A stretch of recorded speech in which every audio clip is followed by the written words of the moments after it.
Hello everyone, and welcome. Who's ready to rush? We are here after last week's unfortunate server issues.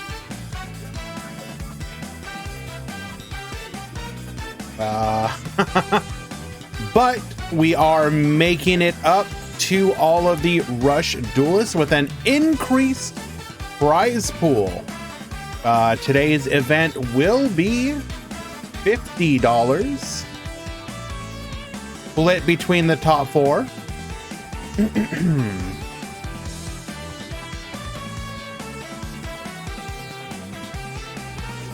Hopefully, we're a little late, unfortunately, to getting to see exactly what the metagame is going to be shaping into, but better late than never. Now, we obviously are post-ban list, where dragons got hit pretty hard, specifically the Dragonic Resonance version, although it is probably true that the deck is still quite playable, just had its skill ceiling reduced, which kind of leaves us in a weird spot. What ends up being the best deck? Is it going to be Royal Rebels? Is it going to be generic Dragius running the running the Beast engine? I think that's kind of where I'm leaning. I think Warriors got a definite boost from the ban list. I think Red Eyes is in a position to be in a pretty strong spot as well. We're gonna find out. Hello, Lemon. Hello, Fan Luna. Welcome, my friends. So good of you to join us. And yes, I am happy to do so. I want to support all parts of the Yu-Gi-Oh! Duel Links community. That includes the Rush duelists. Now, normally we would be hosting this on Sunday. However, due to the fact that we have a new Speed Duel box coming out tomorrow, and I am very much looking forward to actually playing that on release, we have moved the tournament to today. Yeah. So we will have another stream tomorrow where we will be checking out all the new Speed Duel decks. Since New Year's is a Speed Duel box and January is a Rush Duel rerun, what do you think we might get in the main box? Are you talking about for Rush Duel? Like, I would really like to know what they're like. I feel like I've been saying this over and over and over again. We want to know what the cycle is going to be, right? Is it Rush main, Speed main, Rush mini, Speed mini? Like, that's what we thought it might be, but now we don't know. So rather than being 4 months into the launch of Rush Duels and knowing what the cycle is going to be, we're still just sort of now. I don't think that's actually true, Lemon. I agree with what I have seen said by some of the other Rush Duel content creators, which is they only have so many cards in Rush Duel, and I think that they're a little afraid of putting it out too quickly and basically just using up the content, so to speak, which is fine if they were to communicate that to the players.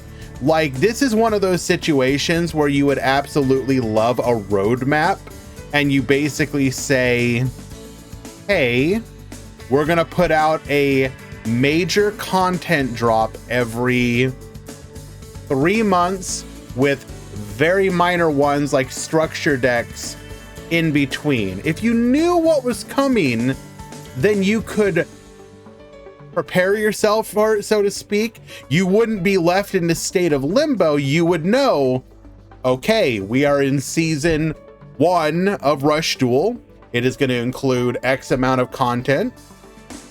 And I know that when we reach, you know, say it's every 3 months that you're doing a content cycle, you know, when you get to the end of that season, we're going to get some major new cards, which is going to shake up the metagame. Basically like how it happens in real life. But yes, Gale thing, you do unfortunately hit it right on the head. We don't have the information. Now, luckily, stuff like the TCG, stuff like Speed Duel, stuff like Master Duel, we know what the cycle is at this point. Rush Duel, unfortunately, we don't have that information yet. So we are still waiting to know what the cycle is. Once we understand the cycle, then our expectations will be set. I don't understand why Rush can't follow Master Duel's schedule. You would like to think that it would. I think specifically the problem is that I don't believe Rush Duel releases physical cards at the same rate as the TCG OCG does.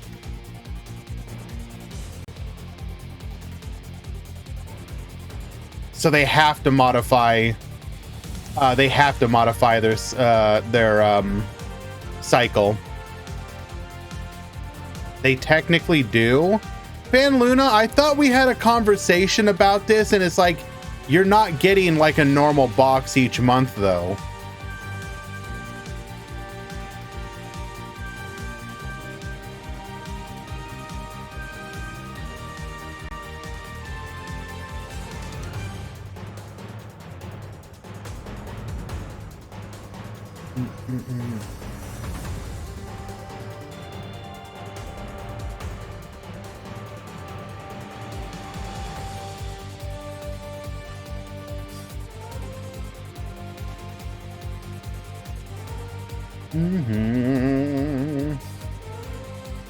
Speed Duel should release cards faster. Honestly, I disagree.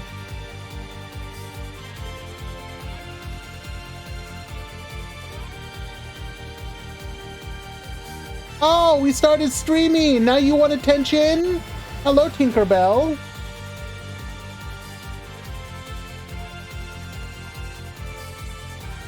BMAT, that's the wrong way to look at it, by the way. They're releasing stuff from all over the place. For example, let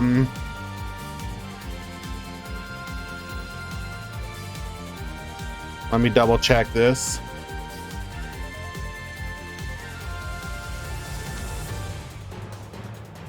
We are in Duel Links. We are just about to get El Shadal, or Shadals, which is a 2014 archetype, a Duelist Alliance archetype.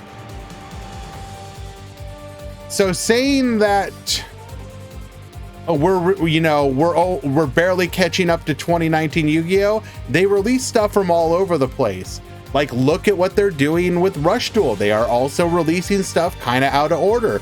And that is the benefit of having a bit of hindsight, is that you can release stuff when you think it is appropriate for them to come to the game. But ignore that for a moment. Hello everyone, anyone who's just joining us, if you want to get in on this tournament, you can do so by joining the Discord, exclamation point Discord. We host Rush Duel tournaments currently once per week, normally on Sundays. On Saturday today, you could be in, like, how many people are we up to right now? I think we actually have decent turnout today. Ah, yes, we are up to 42 attendees today. Very nice.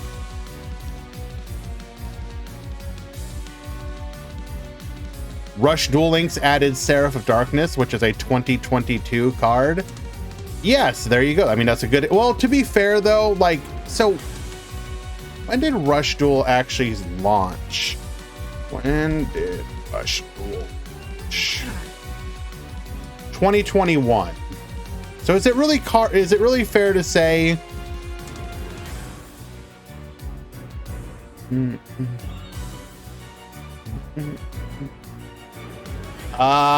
Profeer, are you okay? Do you need attention?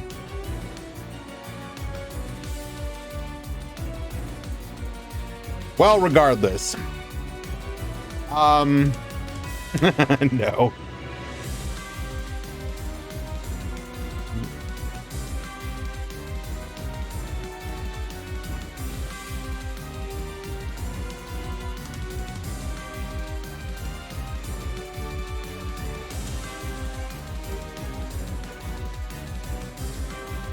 Okay.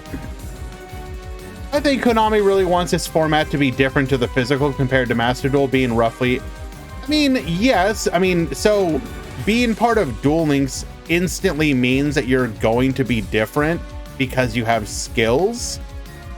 Like, by default, it has to be different, right?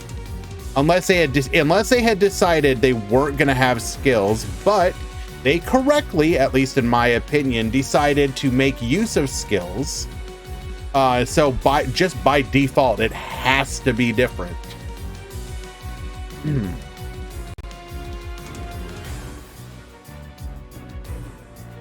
Rush Duel released 2020. Oh, I think the thing that I looked up is the video game then.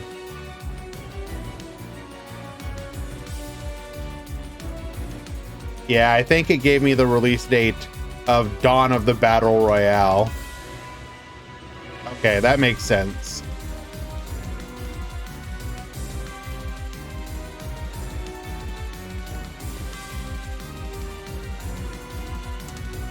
But what else we got going on?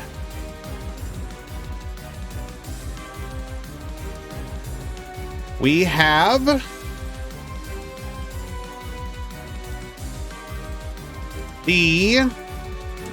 in mid-January, we are going to be getting new support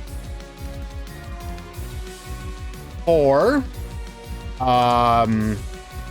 any light attribute deck. So Dragius, or what it was intended for, the Aqua Light, as well as Fashion of Faith, which is more support for Dion Quito. Both of those cards are actually really good, in my opinion, for the Aqua deck. I have a feeling that you might see Shining City Knights get teched into other decks too, though, just because of it being the first field spell that is actually good. But so obviously mid-January, looking forward to those new additions. Tinkerbell, can you calm down? And then we also have the new Beast Gear stuff that has been leaked that we don't quite know where that is going to be going, or coming out rather. There has been a lot of discussion about Beast Gear in general and about how this is kind of like the perfect time for it to release. I actually have a bit of a hot take. I think Beast Gear, if it was to just come out like full power, might be kind of like ridiculously good right now. And like maybe borderline broken. But that's my naive viewpoint. And would that be a problem though? Probably not. But I think that especially the field spell would be insane right now.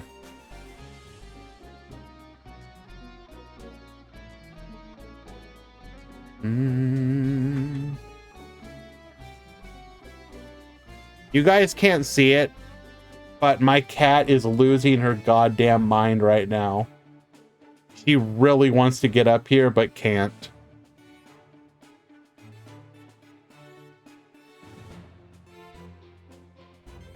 What deck am I talking about? I was talking about how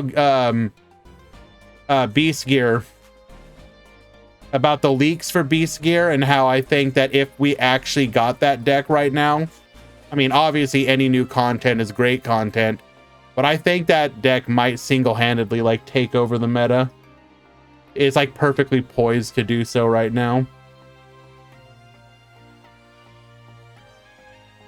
But I also speak from a place of what's its gimmick? Being anti like dragon, spellcaster, and fairy, essentially. Wait. And buff, what is it? Fiend, Beast Warrior, and what was the other one?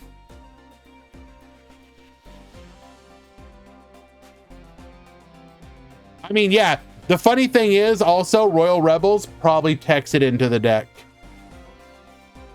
What do you want?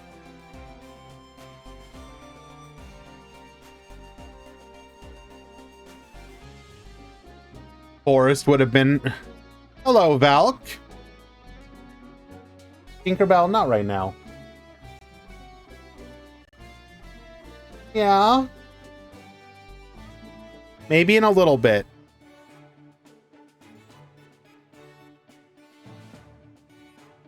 Alrighty. We're going to go ahead and get the edges out of the way as we get ready for the tournament, and I can get my cat under control. When we return, we will have the start of the Rush Duel tournament. Stick around.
Alrighty, we have reached the starting point of the tournament.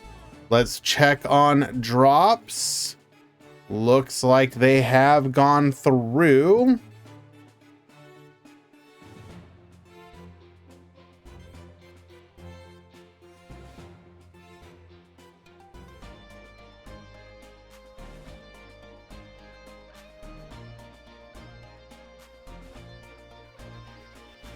Eight, 32.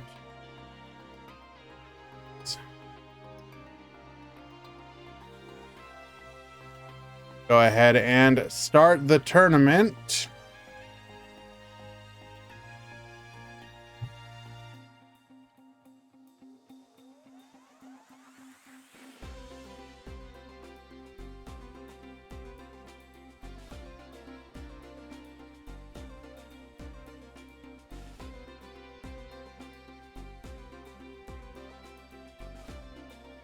Alrighty.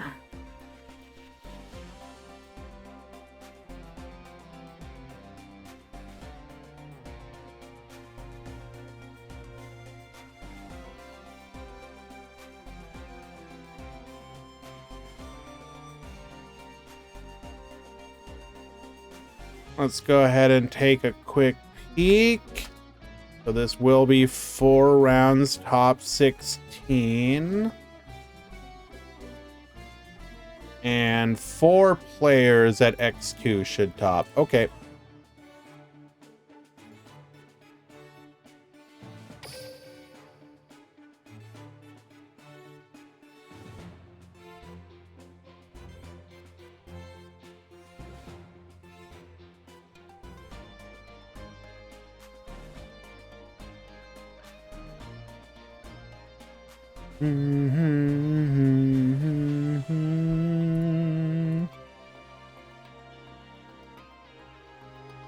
Let us go ahead and find our first match of the day.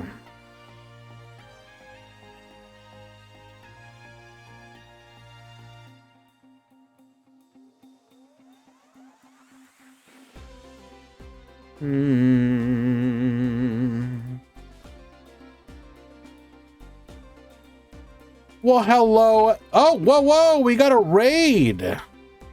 I'm so sorry. I was focused on getting the tournament started. Thank you, Valk. Hello, Wildflowers the Bunny. What were we doing? We were doing a little bit of Duel Links. Well, so good to meet you. Hey, give me just 1 second. I want to get our first match up on screen. I do apologize. We got a couple interesting matches.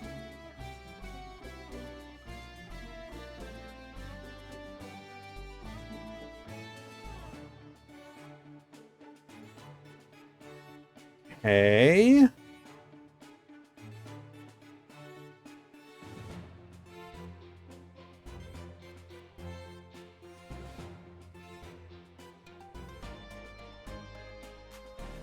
Well, I have one in particular I want to watch, but they have not created a room yet. Okay, there we go. Perfect.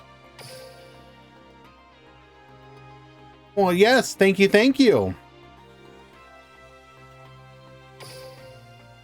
Hey, there we are.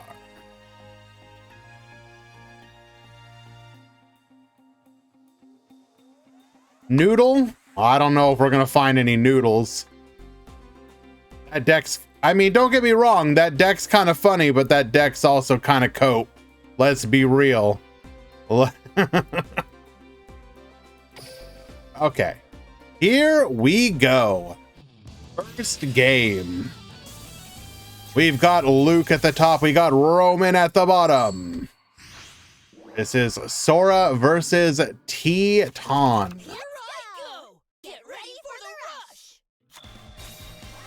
We're gonna start things off with a triple set, along with one back row, keeping one card in hand. Pass back to you.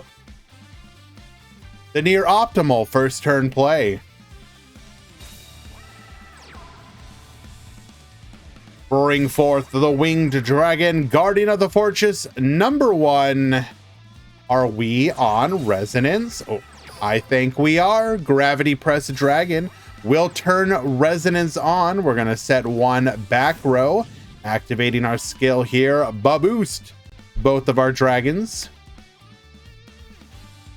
Keeping one card in hand before going to the battle phase. No delay. We're going to take out the newly limited to 2 Seahorse Carrier, as well as the Telepathic Agent, leaving one monster on the field.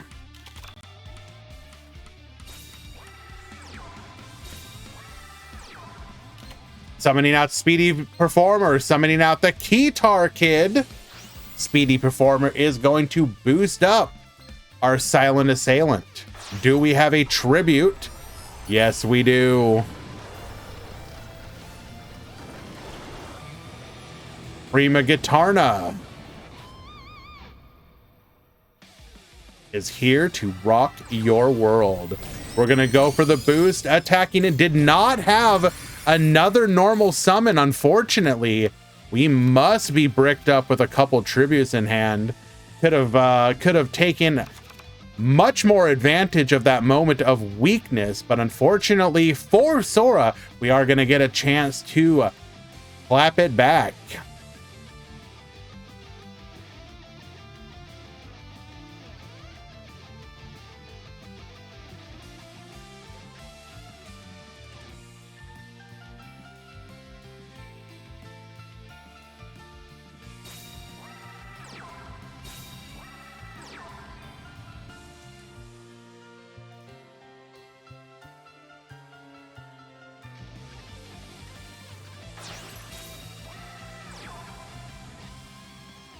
Riveting off the Dragorite values keeping this monster face down over the 1500 attack monster. Maybe we have another tribute. Yes, we do. Dragonic Slayer. Unfortunately, not able to take advantage of its pop effect. We do attack in. We have delay here. Severing Psychic Wall. Only a 500 change. We will reduce the damage, but we will be losing our Prima Gitarna.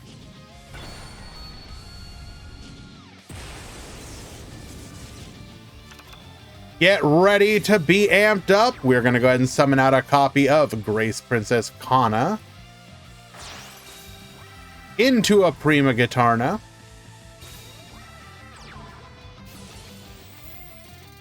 Boost. Oh. There is a delay. A barrier here will be absolutely devastating. Yes, we do have it. The crackback is going to be devastating. We are very likely dead here. Unfortunately, just bricked up on some tribute monsters we could not get out of our hand.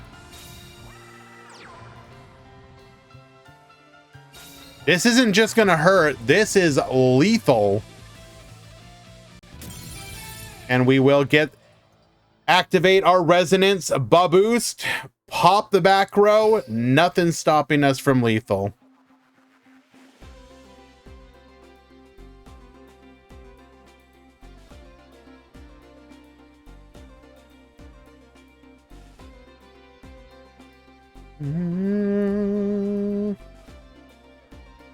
I kindly do not want to get borked. Thank you very much, Toomer.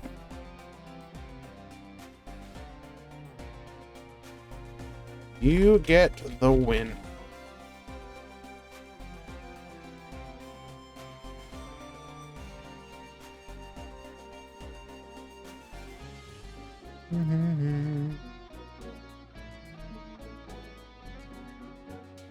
Waiting for game number 2.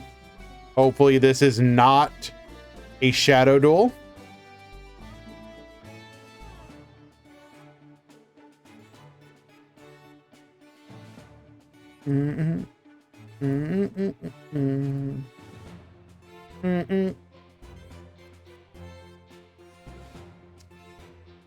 Unfortunately, this delay makes me think it might be a shadow duel. So we are gonna have to go ahead and find ourselves another match in the meantime.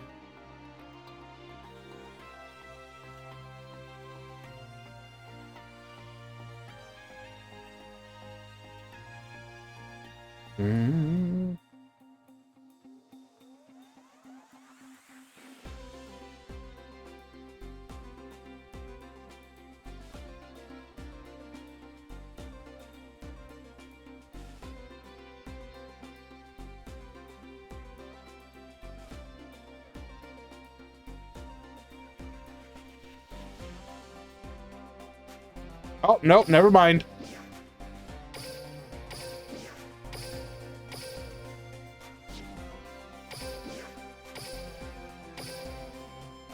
Or maybe.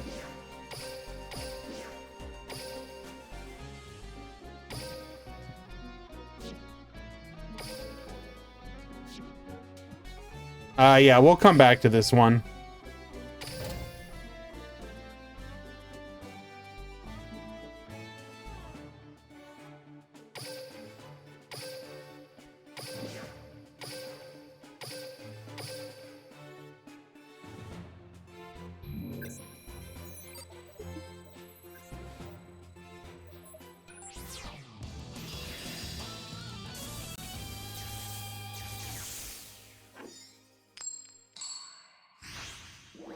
All right, we have a match between Goodick and Infi Hearts. The perfect setup, triple set the monster lineup and 2 in the back row. Our opponent does not go aggro, just plays 3 monsters, passes it back. We are going to reveal ourselves to be on warriors, bringing forth the Yami Ruler. Yami Ruler effect, non-des to put it back into attack position.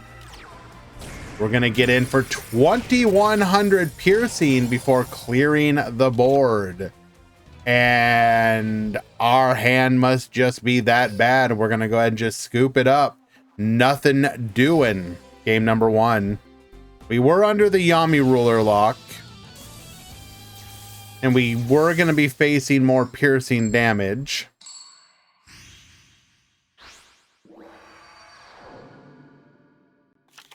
Let us begin. Get ready for the rush. All right, let's see it again. We are going to start off with a Yami Ruler. Activating its effect, 1 back row, pass back to you. Quadra set.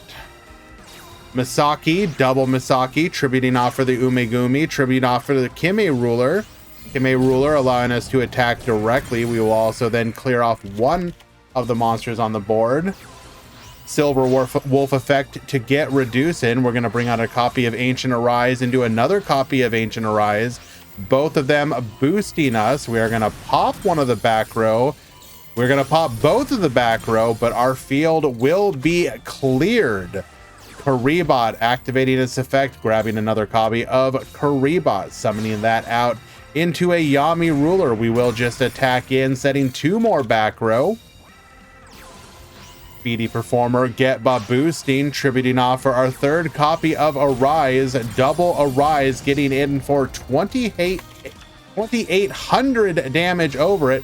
Monster Reincarnation for a Karibot. We're going to use that effect once again, adding another Karibot back to our hand.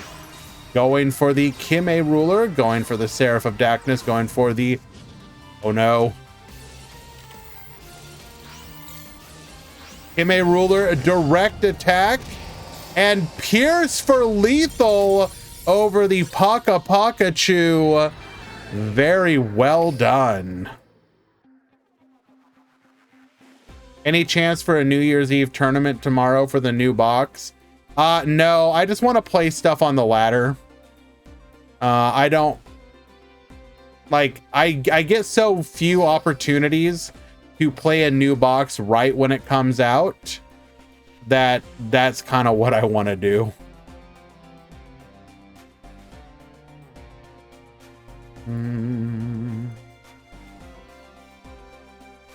And since the box is releasing in the morning, I will have an like usually it releases in the evening, and I don't have a chance to play. Am I getting everything? Yes.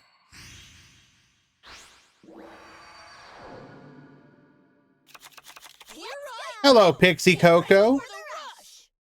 Any light across Copers?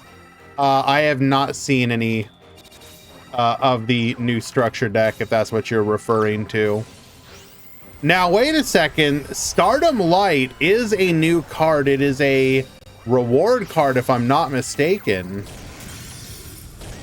We do take advantage of it to help us get out an additional tribute summon. Get ready to be amped up. Angry Roman is here. Tributing off into a Gift Taurus. We attack in to a widespread ruin, but we will still take out 2 of the monsters. Gravity Press Dragon will be our tribute summon, going for also a Triad Drago and a Winged Dragon. Gonna go for a card draw. Tomorrow, I'll try to play a little bit of everything.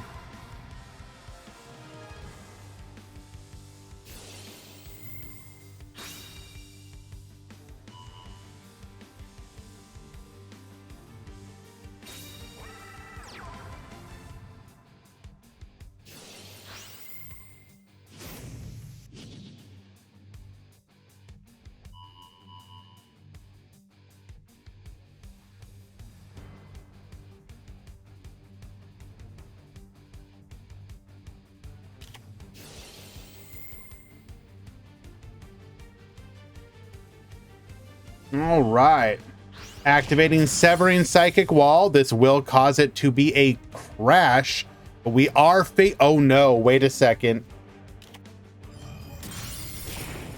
Widespread Ruin does save us a bunch of life points, but we were almost in the ooh. There was a world where you actually took all that damage. However, we don't. We are just gonna go for the activating our skill. We're gonna draw Roman Pick. Did not send a psychic, so we don't get to draw or add back from the graveyard. What? That's a really unfortunate mill. We are gonna go for Esperade, the smashing superstar, and not activate her. Oh, this is so unfortunate. Hello, Goodick.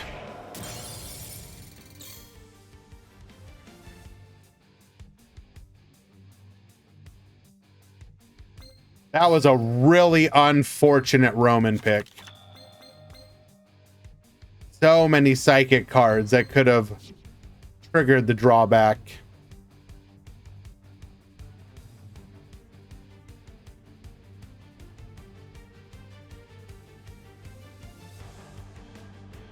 It's going to be very easy for us to punish this here.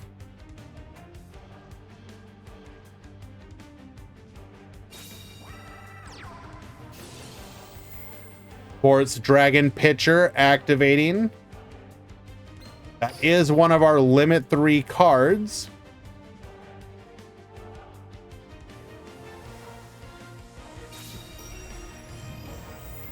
Reincarnation.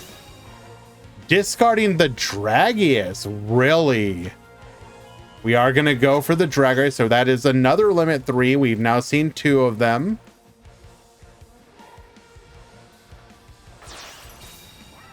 Tributes off for the Dragonic Slayer. We also, do we have 2 normal summons? Dragorite. Another normal? No. A back row.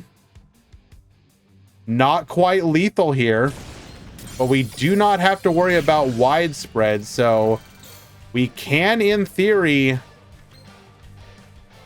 get the crack back. We do have double tribute in hand, most likely.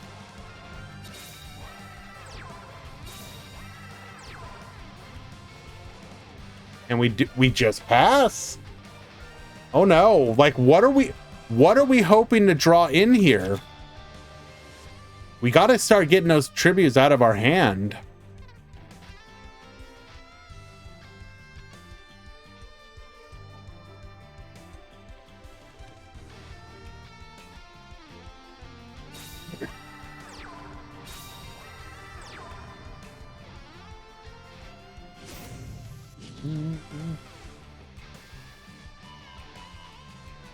Get boosted.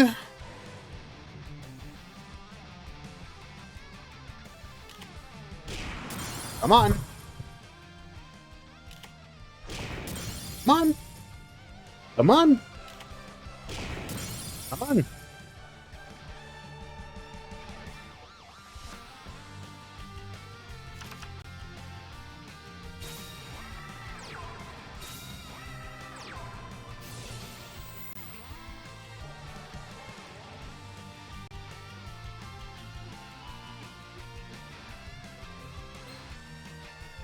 Dream Drummer, gonna be able to recycle our Esperade, gain a little bit of life points back.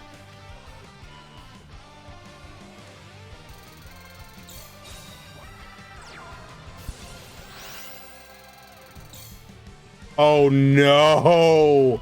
Oh no! Roman pick, milling the Esperade that we just sent back. If your life points are 1,000 or lower, destroy up to 2 on the field. Goodbye, Dragonic Slayer. Goodbye, Dragorite.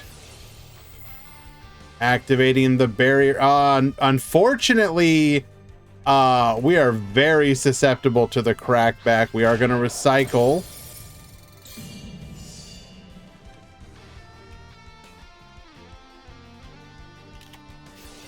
Barrier number 2.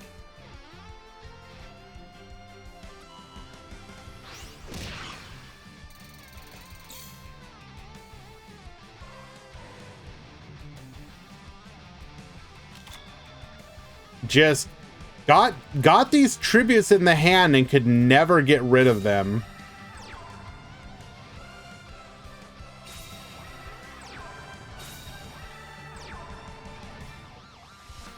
Oh no. There's no shot. There is, okay.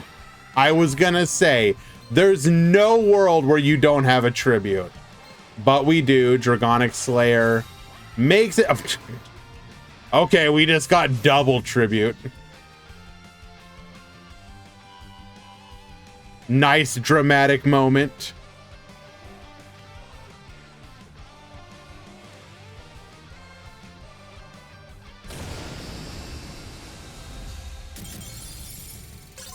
And Psychics will fall despite a valiant effort. But don't worry, all X and 1 and about 4 X and 2 will top today. So even if you lose here, there is a very strong likelihood that you can still make it. Go ahead and find ourselves another match.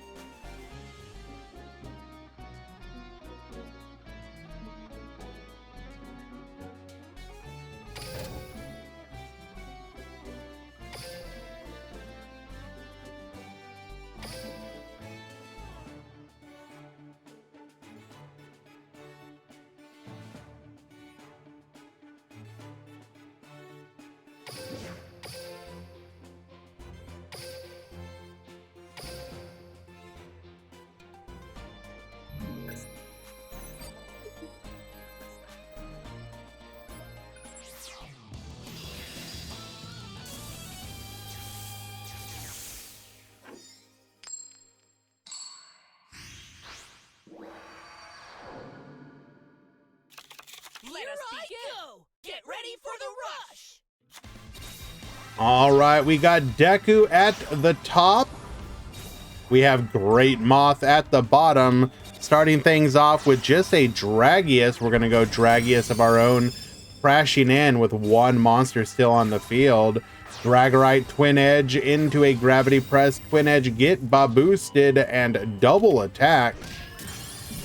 We are going to get in for a whole heaping of damage, leaving Great Moth on 2,500. Life point gain is our skill. Phoenix Dragon add back the multi-strike Dragon Dragius, setting another into the Dragius. Dragius multi-attack, taking out both of those monsters and dealing a hefty amount of damage in return. Set 2 into a Slayer, activate Resonance, not able to risk attacking, knowing that anything in the, oh no, oh no, double King Beetle on the field. We are going to attack in Widespread Ruin, keeping it from being lethal, but we still get in for a little bit of damage. Double tribute into Slayer, Resonance to boost. We're going to hit one of those back row. It is a bluffed copy of Reincarnation. We're going to double tribute into Spice the Elite Noodle Ninja, Diabolic Beetle, double boost, 4,900. That is going to be 3,500 damage, lethal. Great Moth takes game number 1. Forsake Dragons, return to beatdown.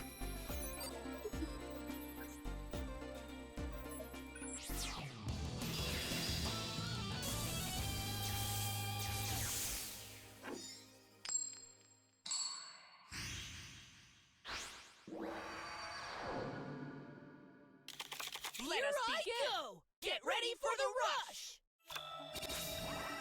Okay, triple set here. We're gonna go Descendant of Titans into Dragius for piercing. Oh my goodness, that is a lot of damage, but we're gonna be able to go for the crackback here. Sports Dragon Pitcher into Lesser Dragon into Dragius. Gravity Press Dragon reduce, double attack. Resonance Baboose get in for 725, 2000. That is brutal. Triple set into a Dragius. We are going to attack in, clear the field, leaving our opponent on 1200, but this is going to be an easy lethal here. We attack in, Recital to protect, but it is not enough, and the Winged Guardian will secure lethal in game number 2.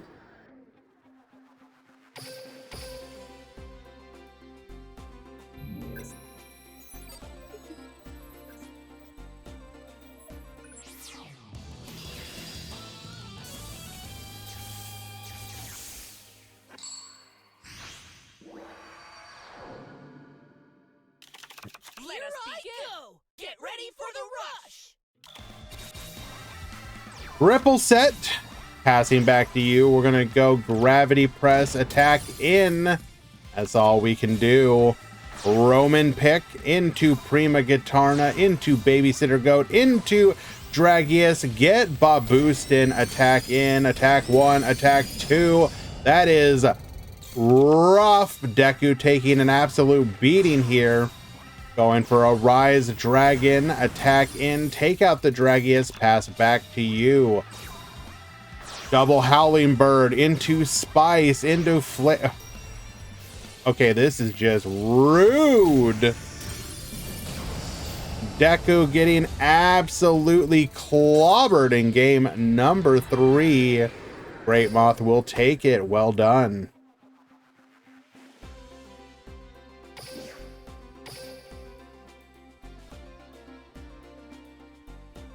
Hello, Yami Kisara. Keeping up that watch streak, I imagine. Good job, hey!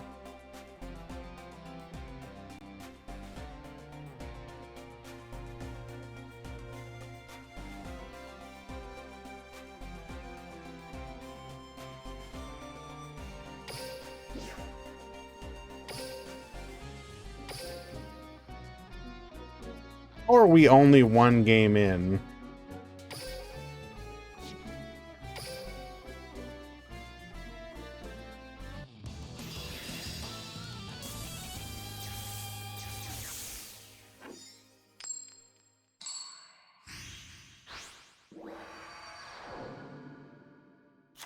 Here I go! Get ready for the rush! Yeah, I was just trying to adjust her because her foot was on the keyboard and it wasn't letting me copy paste, and I don't know, she's in a mood. Hammer Crush deal here, taking out a barrier. We're gonna tribute off, go for a Gazelle as well, clear 2 of the 3 monsters on the field. Normally it would be Tomato. It's I adjusted the schedule for this week. I wanted to be available to do ladder games, so I did announce back on Thursday that it would be today. But it's also understandable if you didn't notice it, because it's normally always on the same day.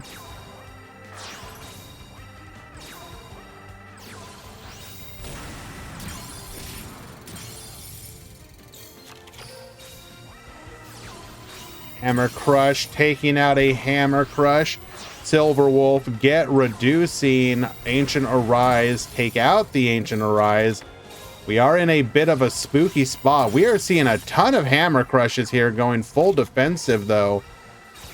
Silver Wolf into a set, into a Summon Skull. We are just gonna go for the clear here, taking out the full board. How many Hammer Crushes have we seen? That is 1, 2, and 3. Normally, in general, though, like I said, we will keep it on.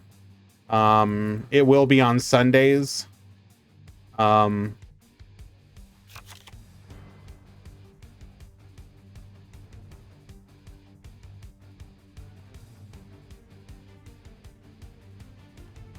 I will do the breakdown as soon as I have an opportunity.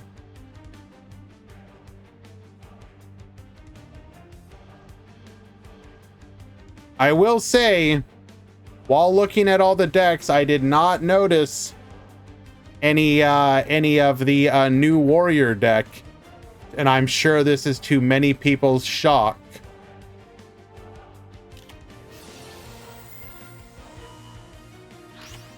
Barrier to stop this from being a successful attack.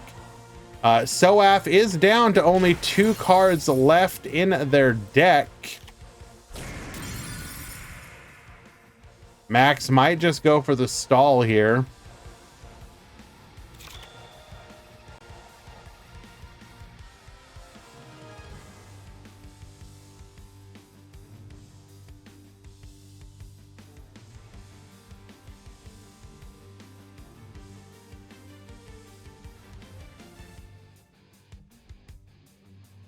Raid across it has to be good.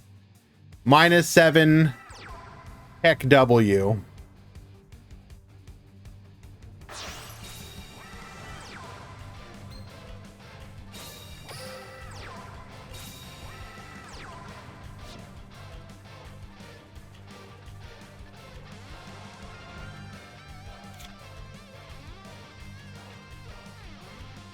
Hello, Molcom.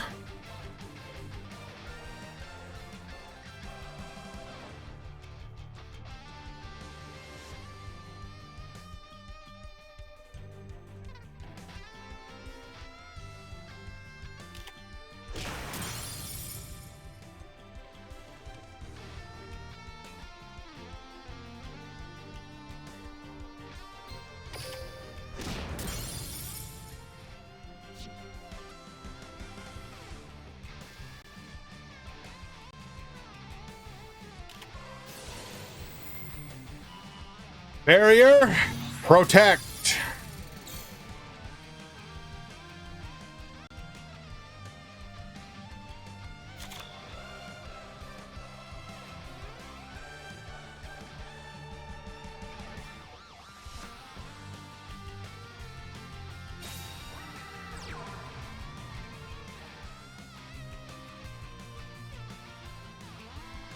Now we're ooh, okay. Can we? I don't think we can lethal here, unfortunately. Wait, hold.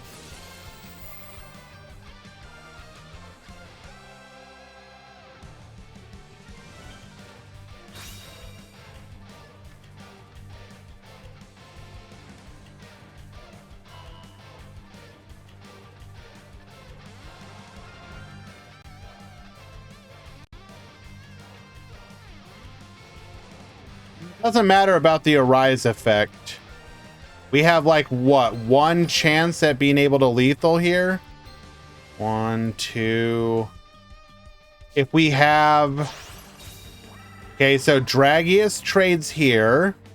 This is 200 over. If we have a 1500 in hand, that's a game.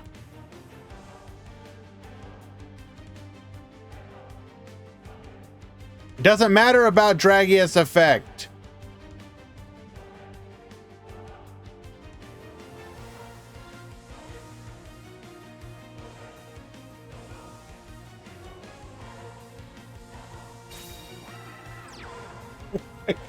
That's perfect lethal.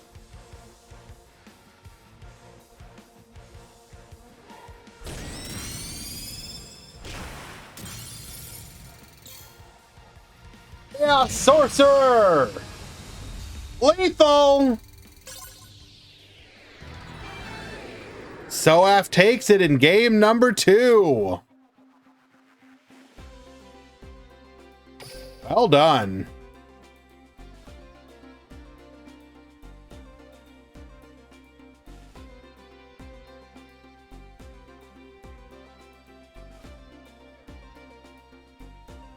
All right, we do move on to round number 2.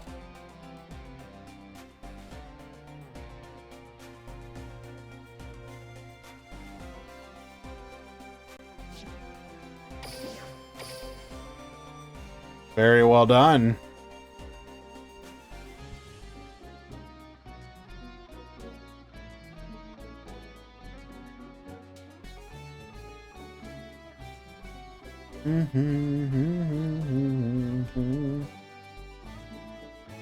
All right. Let's go ahead and get the breakdown out of the way. I honestly don't even know how to do decks anymore.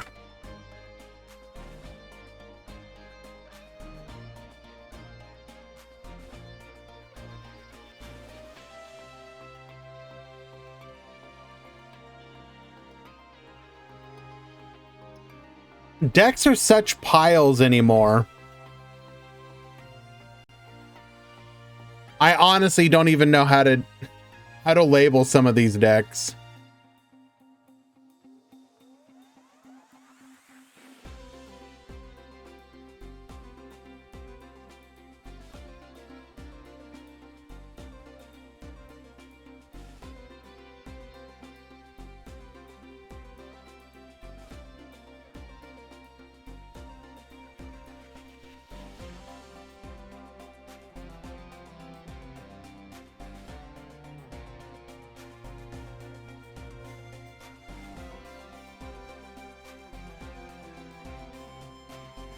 Well, because like, okay, so chat, you give me your opinion. If a deck is like,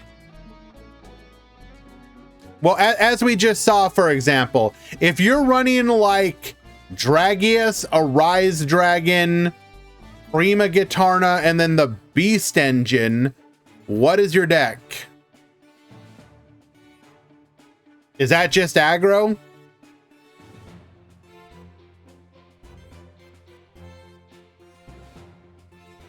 Have we rejected? Are we just back to aggro?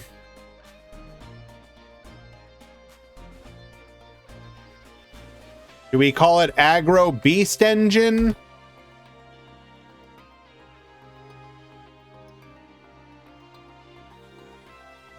Aggro Beast Engine?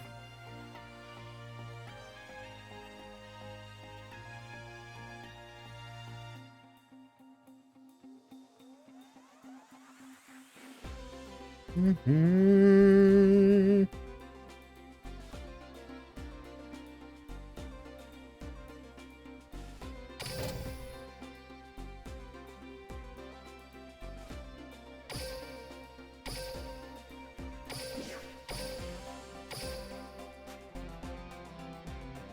All right. Light commentary for a few moments while I finish the breakdown.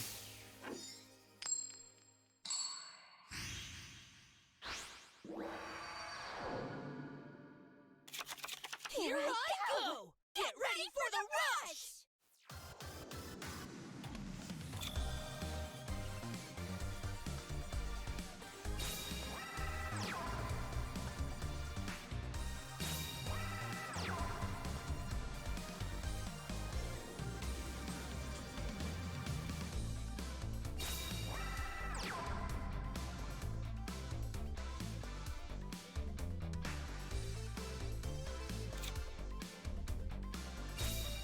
It really does just feel like we're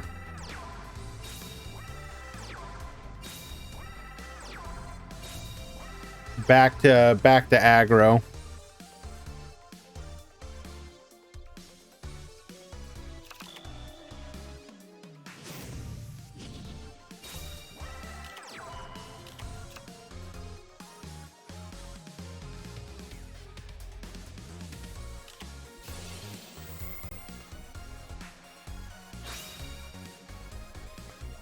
I do wonder if the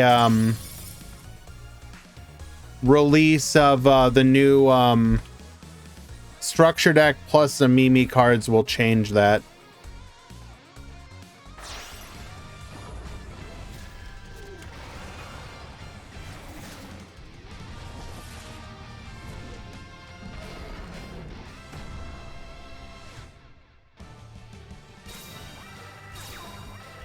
I will admit a bit of surprise as well.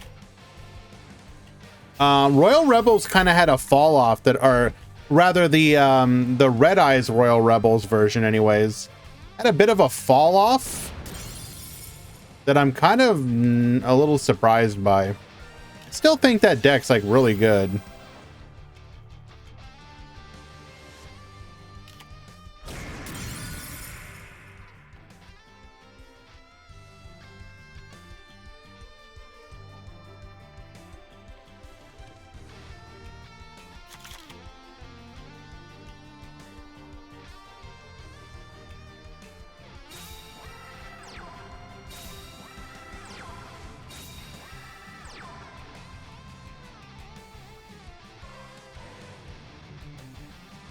Okay, maybe I spoke too soon. There's still a decent amount.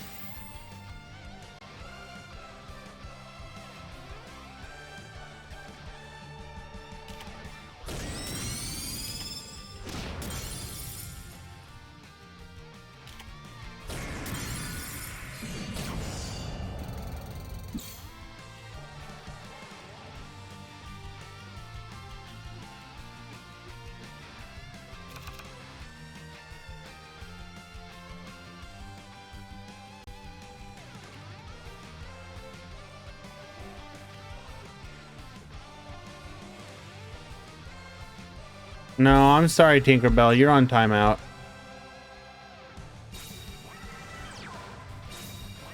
B.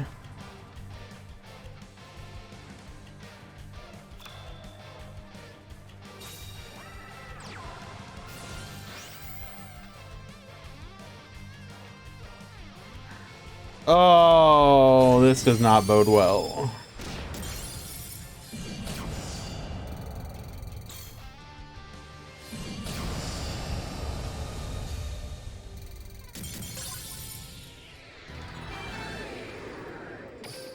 So AF takes game number 1. We will not free the cats.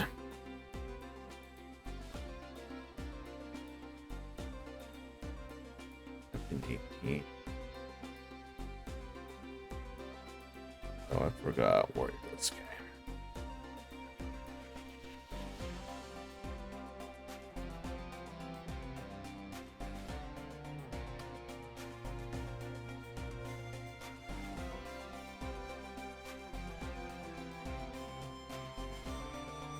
I'm beginning to suspect that Konami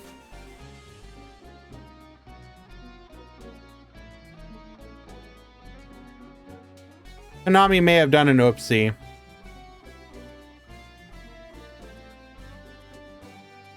At least if we take this as any indication.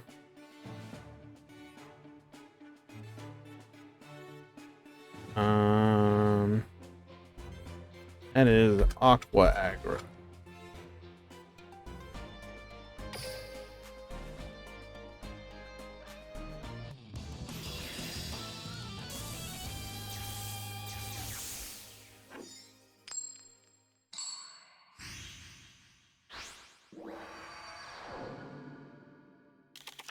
Here I go! Get ready for the rush!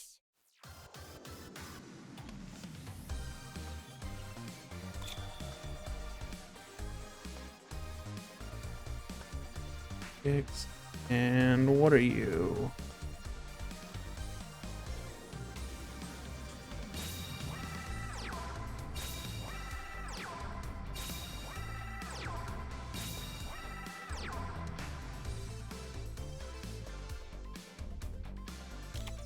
All right. Just got to get the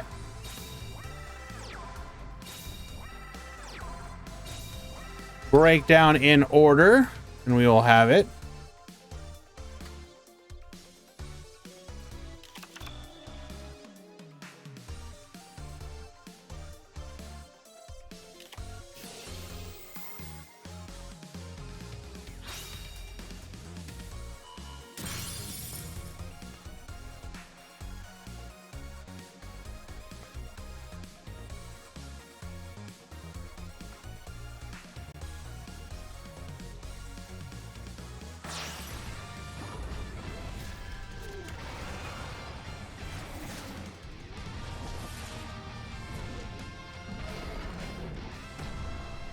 Okay, thank you for your patience, guys. Sorry about the delay. Normally I have help, but not today. Edit com breakdown.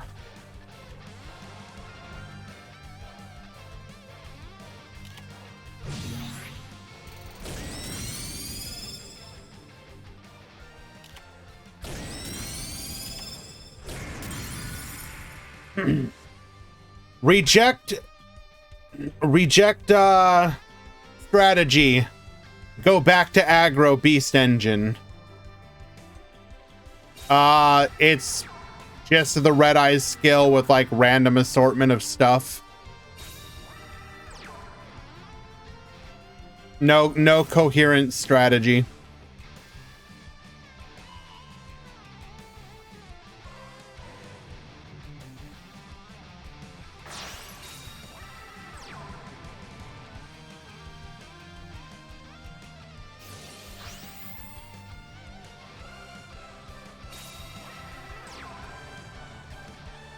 All right.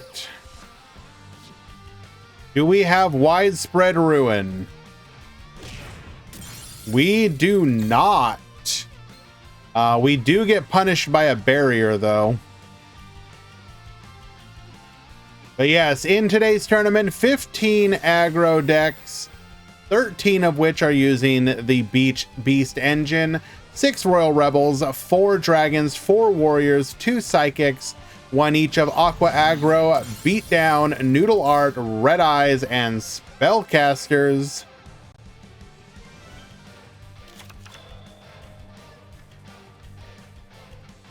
Did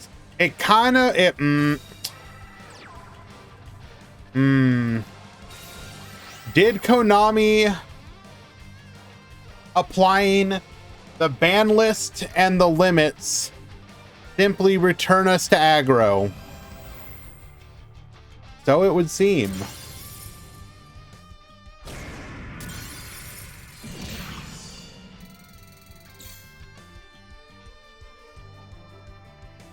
I mean, to be fair, though, it's kind of not surprising.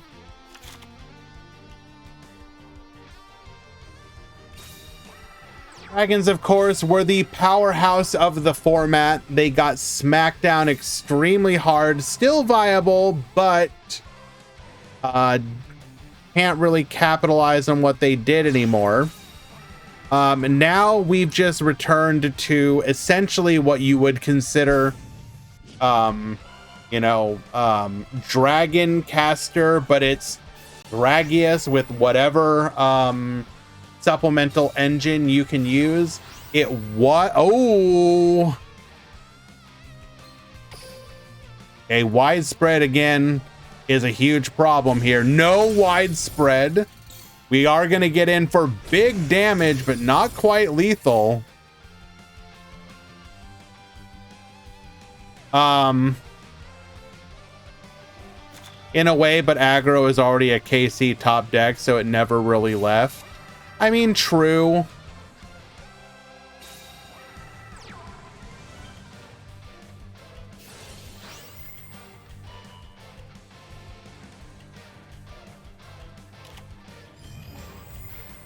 But if we take a look, what are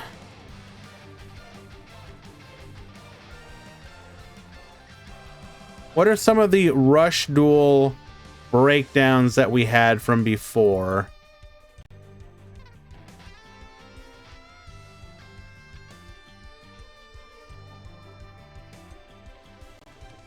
So here, for example, is what the last tournament's breakdown looked like.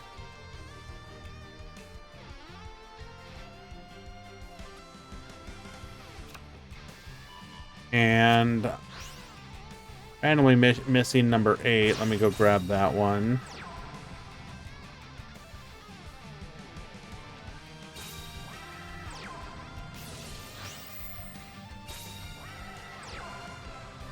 I mean, obviously, take any one tournament with a grain of salt. You can't use this as a determination of what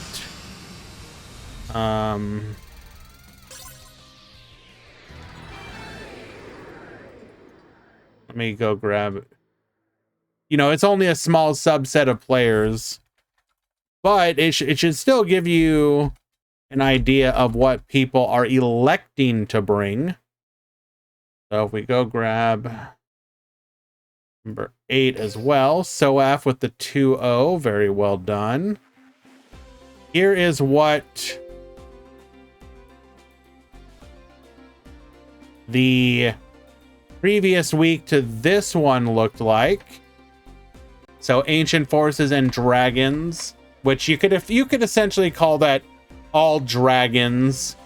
That would have been 10 dragons. But at least they were different variants of dragons, so that counts for something, I suppose. If we go back one more week before that, we had Ancient Forces, Black Dragon Rising, Dragons. So this would have been right when the new stuff dropped, so people were still kind of excited about trying a little bit of everything. So you can't really count that too much. And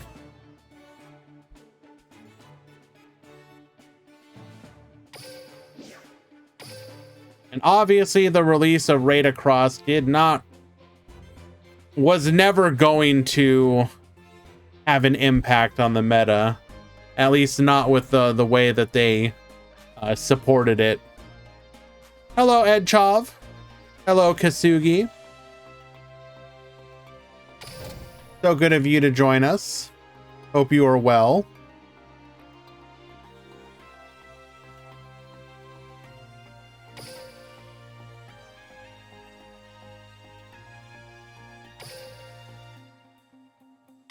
Do you think they consider, and I know this is kind of a rhetorical question without like a real answer, do you think that they consider the release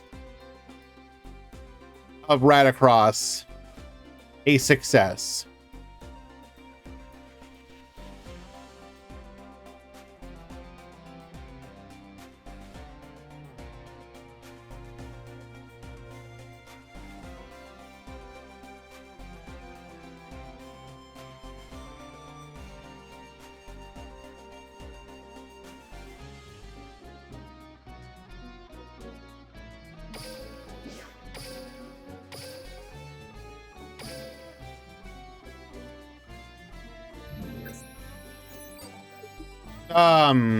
The warrior structure deck.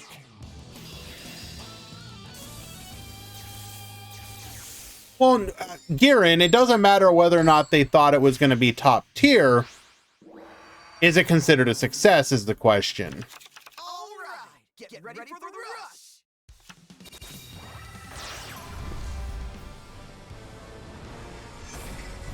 You can release a structure deck or a box, and whether or not it is a success is more about, well, I mean, hey, money is one way to look at it, but you can also look at a structure deck or a skill or a box or whatever and say, we're okay, it did well enough. I have I kind of am of the opinion that the problem with the release is this is a situation where they really needed the skill to carry the cards, and I don't think they successfully did that. Yeah, I think it really just comes down to the skill. They needed the skill to be better. And hope, it is possible that Konami will look at that and modify it in the future.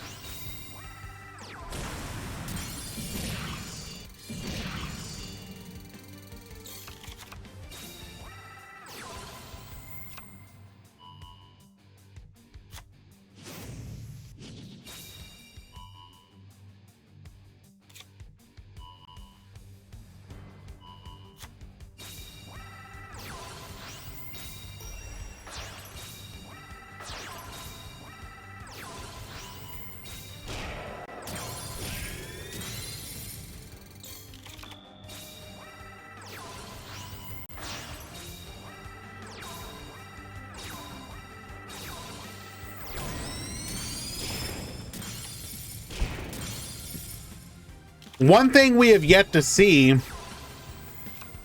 is Konami release skills that have permanent effects. And what I mean by that is like, ooh, Hammer Crush deal, take out the barrier. Hammer Crush deal, take out the other one. And that's just going to be lethal. Anticristo takes game number 1. For example, Speed Duel obviously has effects like you can normal summon your Neos, right? You can just, for the whole game, you can normal summon Neos. We have yet to see the equivalent of that for rush duels. Like, for example, if the structure deck monsters had just read like you can normal summon them without tribute. I mean, obviously not the boss, but like the level 5s, if you could just normal summon them, I think they'd probably still be considered bad.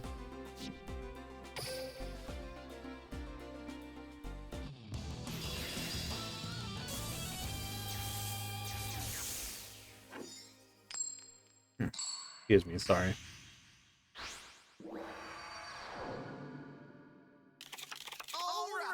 They would need like permanent buffs to their stats or something, I think, to not make them bad.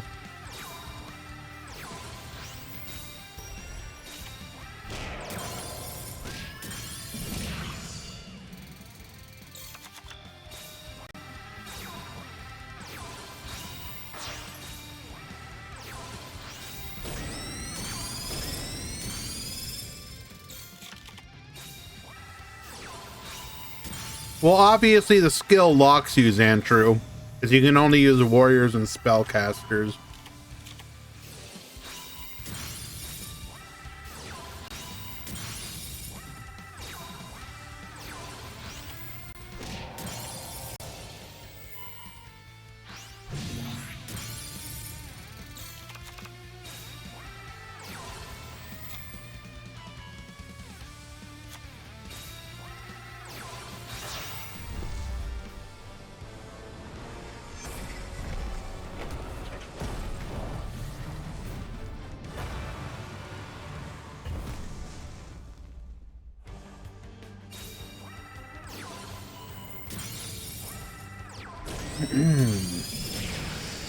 Alrighty, Tribal Chief taking game number 2. Well done. That will tie things up here. Hello, Dr. Dinosaurio.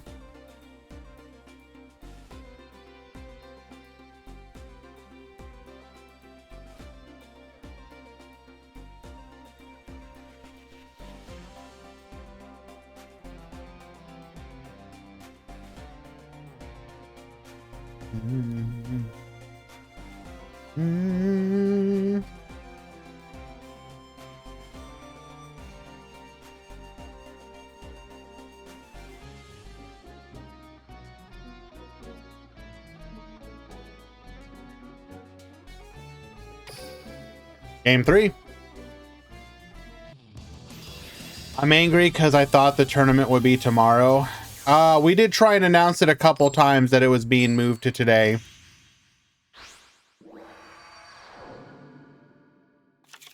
All right, get ready for the rush.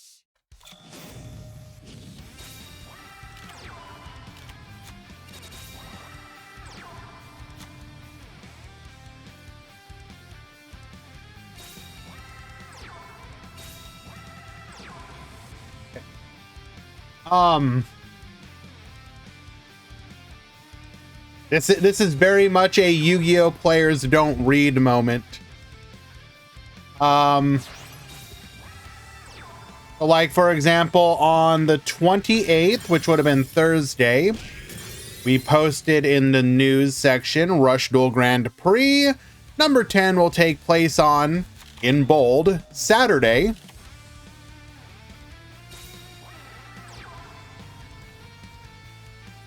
Always check the news. I do apologize though, like obviously I didn't want to like I I know it. I don't like. Okay, I genuinely feel bad, guys. Like, I don't know how else I could have potentially like gotten that information across.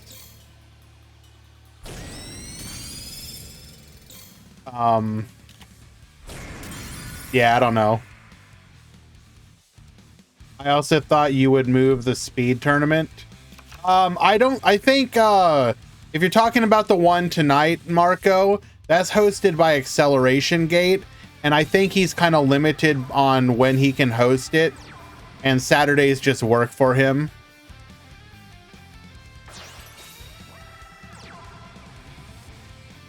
Like if Gate could make it work, I'm sure he would. It's just a limitation of, you know, people have to run the events when they can run them, basically.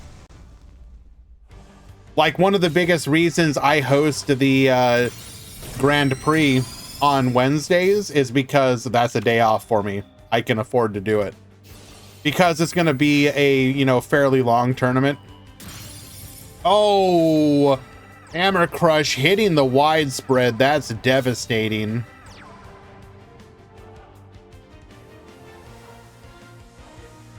Like, I don't think I could do a normal Grand Prix on any other day except maybe Tuesday, which was an option.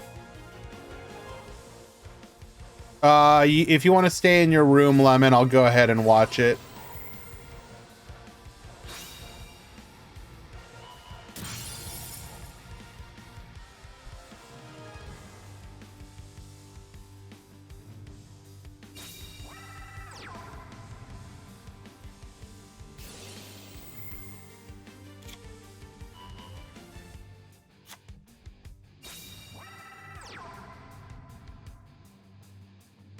All right, hitting the bluffed Hammer Crush. A lot more Hammer Crushes being played by people.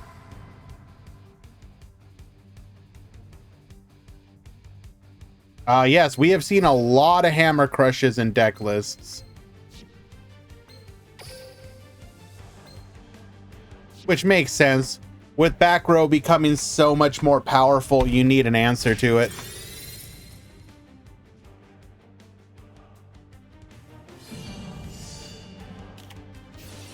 The barrier. Get reducing.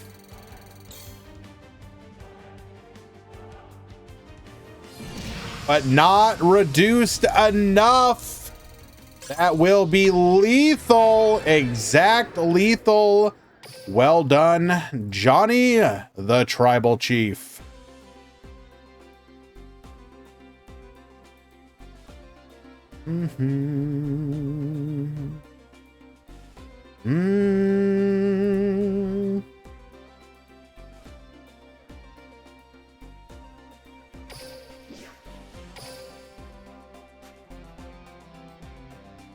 Where's your Christmas gift?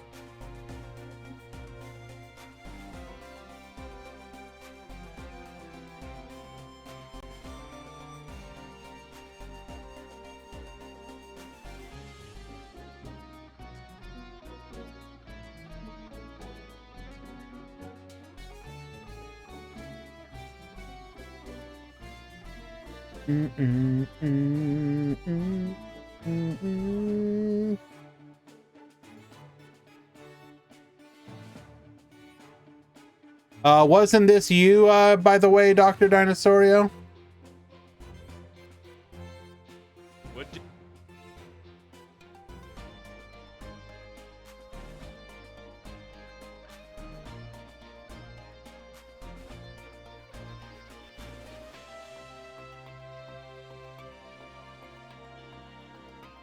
Didn't you get one of these?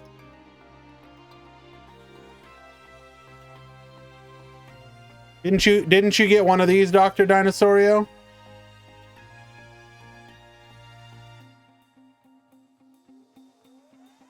I'm pretty sure that's you, my dude.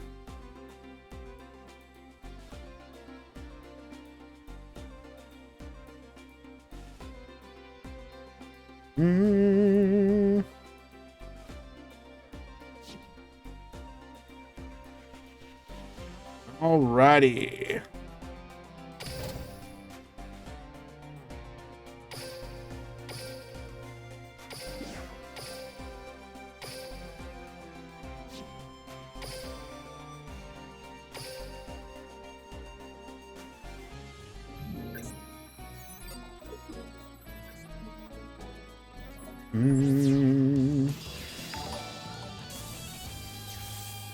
Benext, thank you so much for the resubscription, my dude. Appreciate you. Let's go! Get ready for the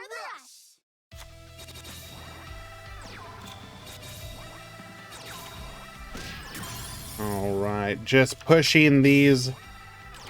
Looks like we are ready to move on to round number 3. Just need to push some of these matches through. There we go.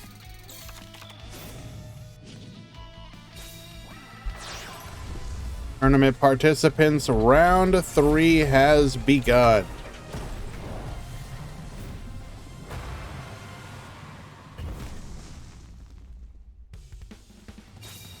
Hello, Talon. Hello, Johnny. All right, we going for the big hit here. Angry Roman showing up. Hammer Crush deal. Hit one of the back row. Ooh, we hit the widespread. And we have the Seahorse Carrier going for the Giftaurus, going for the Keytar Kid. Get Baboostin. Recital to protect, stopping us from being able to beat over the heavy metal. That is massive. Walling off. You don't normally get the opportunity to do that with the Recital. We are gonna go for a tribute summon into the telepathic agent. Get recycling. Phantom bind to make it a crash. Go in for the 1900 direct attack. Summon Skull into Speedy Performer. Get boosting. Playing. Ooh, we are very carefully playing around the life point requirements of the psychic cards here. Roman pick. Returning the Roman pick. Bringing back. Oh no. Oh no. Wait, hold. Esperade, get popping. Majesty to protect here. Phantom bind to reduce. All right, we are at 800. This is it. Karibot, adding a Karibot back to hand. Tributing off for the growl. Tributing off for the heavy metal. Get popping. And that will be lethal on the crackback. Lemon takes game number 1. Very well done.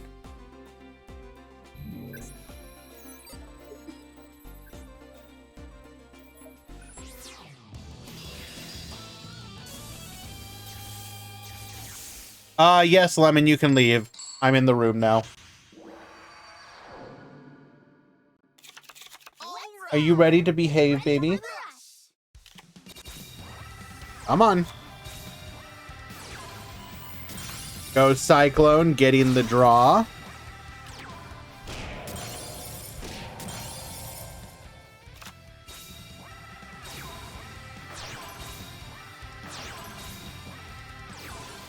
Rebel Growl to get reducing, then going into the heavy metal. Gonna get in for 3,000 damage. Get ready to get amped up. Angry Roman is here.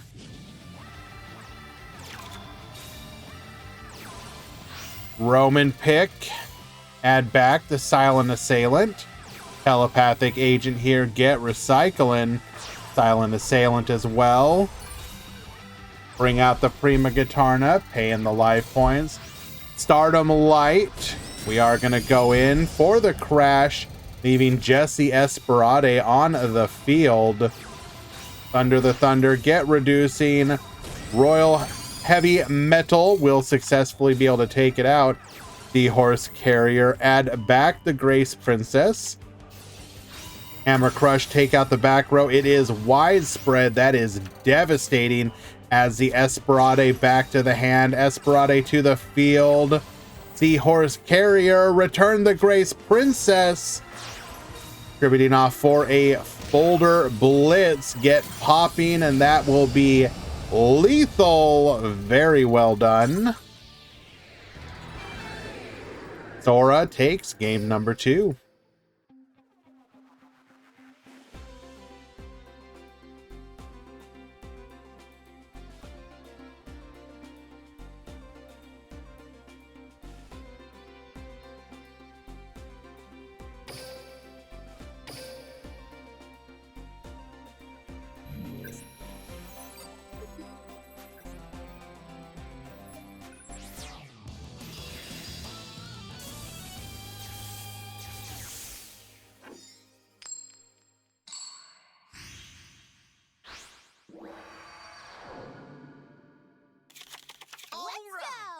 Ready for the rush!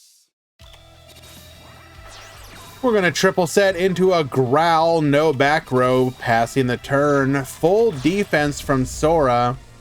Royal Rebels Heavy Metal to the field. Nessus, we will go for a full clear here. One back row of our own. Get ready to get amped up. We're going to go ahead and activate Hammer Crush Deal. Hitting the widespread once again. That is pretty devastating. Thunder the Thunder to the field. And then we're going to go in for 25. Activating our skill here for the draw. Roman Pick. Gonna add the Roman Pick. Guitar Kid, Dream Drummer. Tribute off for the Prima Guitarna.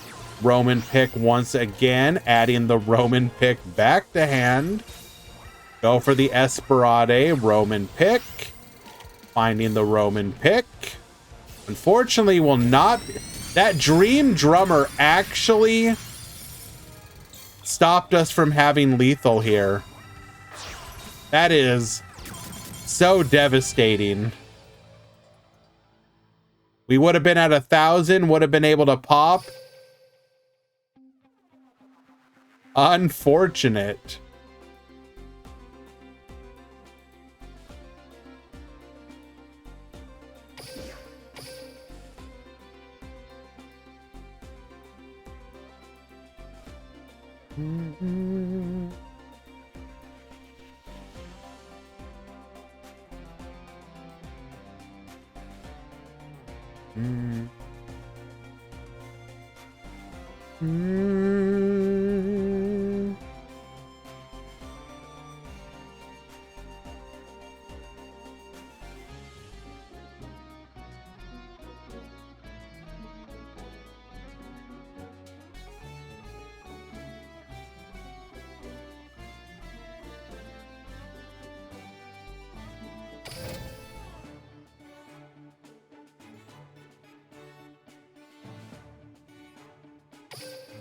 People keep opening the widespread, but they also keep losing it.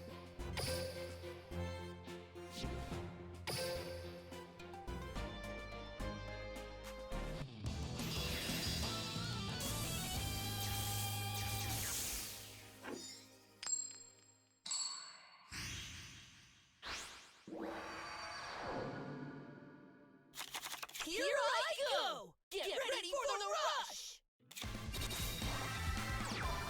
Alrighty.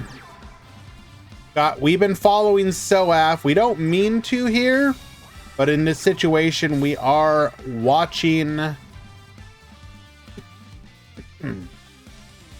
the duality of two decks facing off.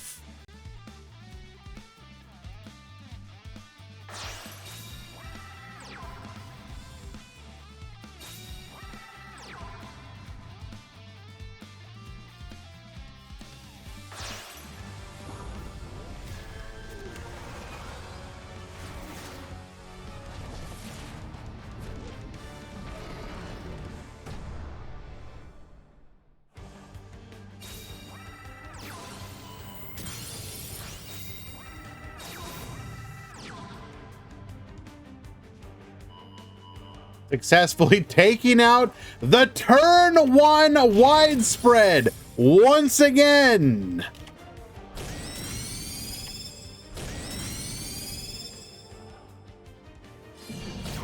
Getting in for 2,800.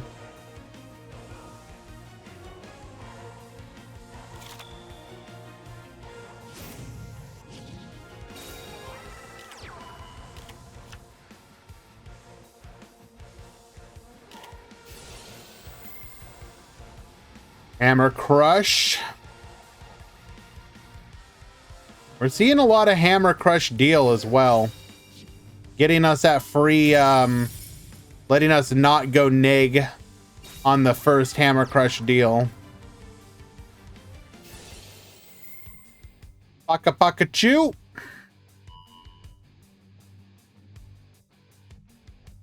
Gonna go ahead and add the All-Seeing White Tiger back to our hand.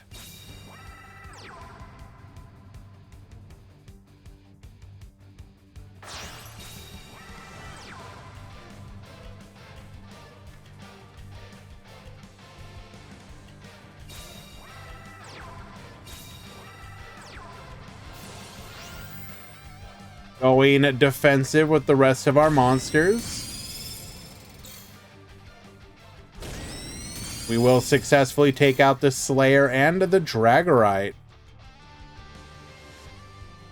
What's funny about that, fan, Luna?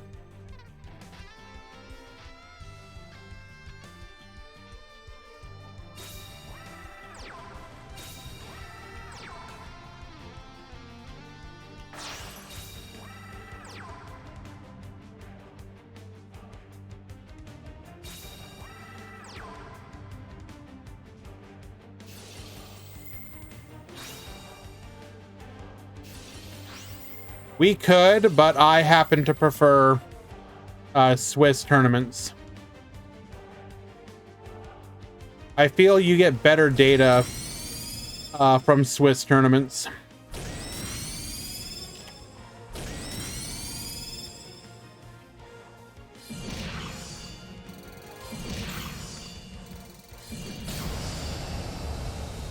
And the quick OTK.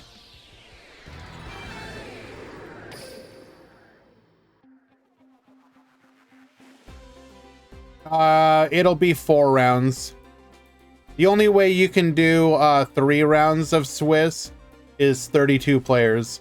Once you pass 32 players, you got to go 4 unless you want somebody with a positive win record to not top. If you're willing to do that, that's fine, but you need to very clearly communicate that up front. I'm not saying Swiss is better. Both systems have their place. It's just, with there not being a ton of Rush tournaments, at least that I personally know of, I'm sure there are other ones.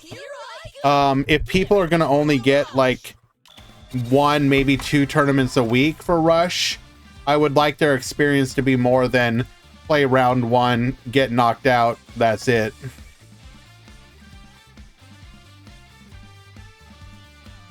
And again, this, so like Griffin, this is not me saying objectively Swiss is better. I understand that Swiss takes more time. Although, to be fair, we are making pretty good time in this particular tournament. It shouldn't be too long. Rush actually living up to the name. Let's go. For those of you who don't know, many of you do, I took a lot of inspiration with the original mission goal of Dueling Smeta and Decade, which was a tournament should be like your weekly locals experience. You show up, you hang out with your with people you know, with your friends, you play some games, and it's like a centralizing force. That can be lost a little bit of the time in some tournaments. this isn't me like trying to call anything out. When tournaments become less about the community and the experience and more about just grinding out as many tournaments as possible, it kind of loses a little bit to me.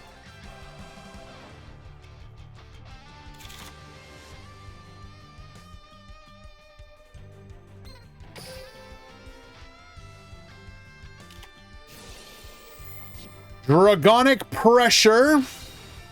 Get discard in here.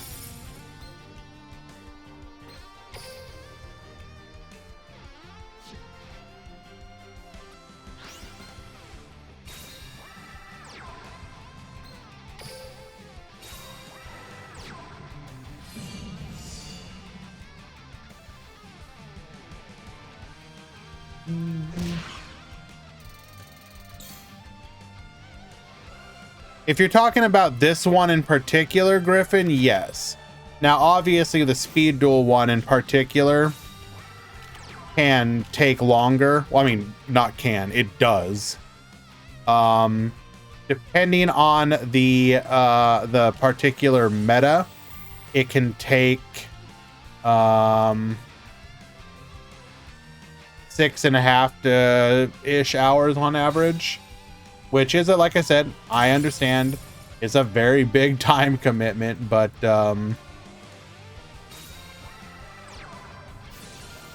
since I only do it once per week, like, if it's not good for you, I get it, man. Thankfully, we have a lot of people that are interested.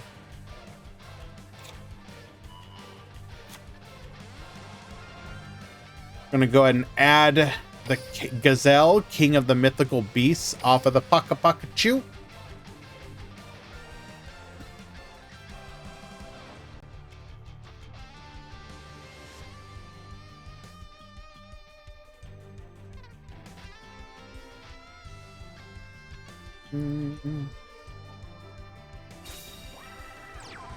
We are going to bring out the Silver Wolf. We're going to bring out the Gazelle. Do we have the Tribute? Milling a tribute that we would like to otherwise have.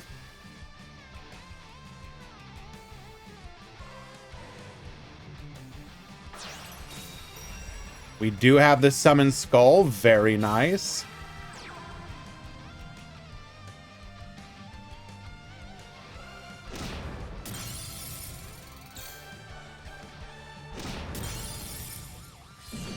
Gonna get in for 2,500, leaving Silva on 2K. We have double back row here. We are in a very commanding position. And because we have not represented our widespread ruin yet, that is even better for us. Odds of us having at this point are very high. You can get into a position where basically it just kind of feels helpless, as you know they probably have the widespread. So not only do you have to contest the board, you have to contest the widespread and be ready for the crackback, all off of the 5 cards. Do I think Rush so far has been a success or failure?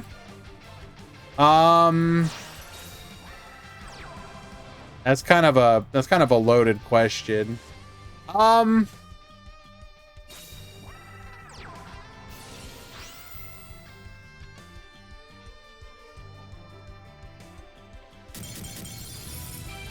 We are going to get the concession scoop. I mean, not that, okay, it's not that it's a loaded question. That's a bad way to put it. I think it is a more nuanced response besides yes or no, failure or success.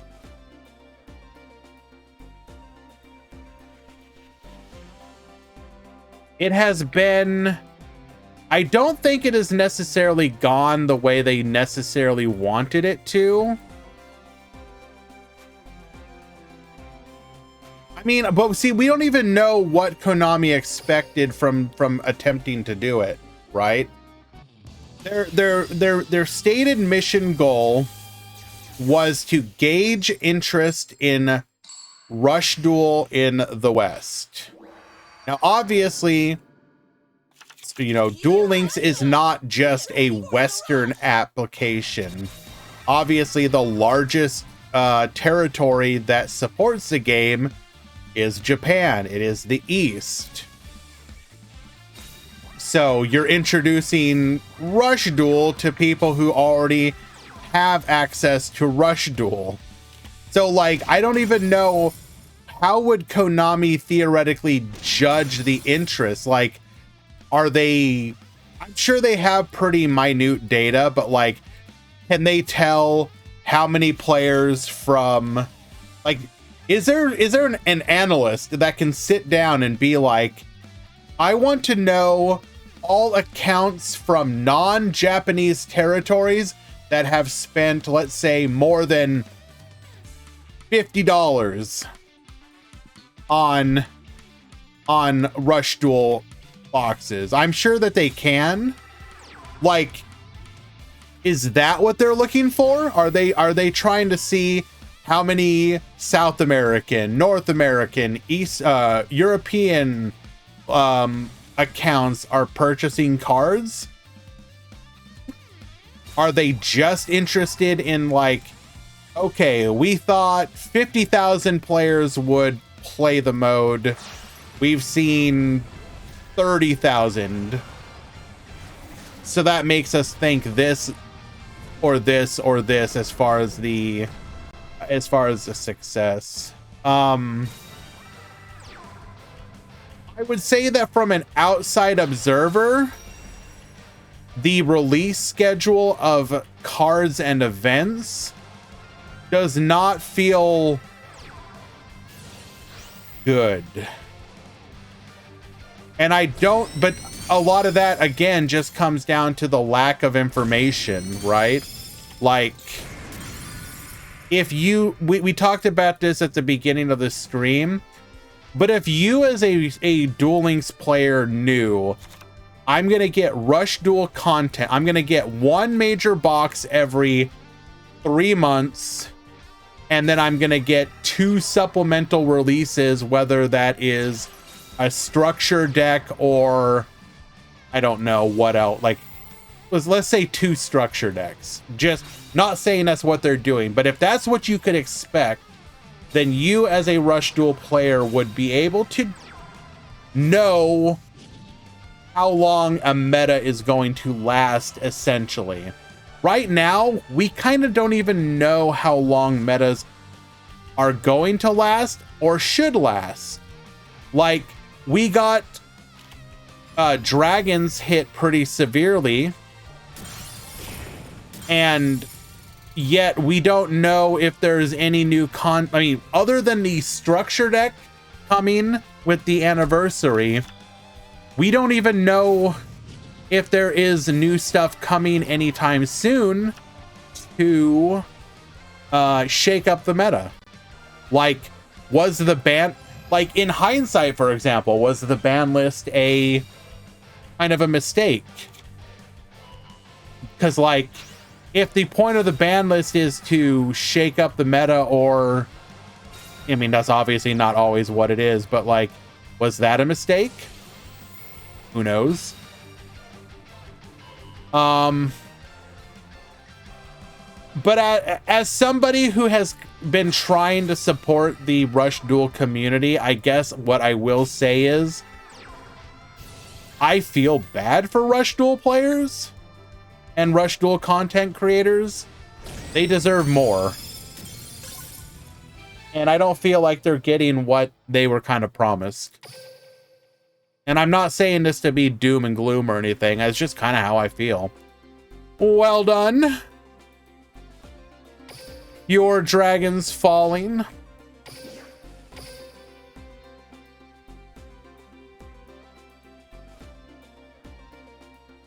And, like, even if it was like, I don't know, like, maybe Konami, okay, right now we have the idea of a main box and a mini box, right? Does Konami need to come up with a smaller box that's like a rush box, where instead of, like, you know, in a excuse me, in a current speed duel box for a mini, how many new cards do we typically get? So 1, 2, 3, 4, 5, 6, 7, 8, 9, 10, 11, 12. That's a reprint. 13, 14, 15, 16, 17, 18, 19, 20, 21, 22, 23, 24, 25, 26, 27, 28, 29. I think that was a reprint. 30, 31, 32, 33, 34, 35, 36. So let's say like roughly 40 new cards. Should there be a Rush Duel mini that's like 20 new cards? Because like one of the concerns potentially that you've seen expressed as to why Konami might be not releasing content for Rush Duels faster is that they're concerned with the total card pool. So if you released like smaller boxes that would, you know,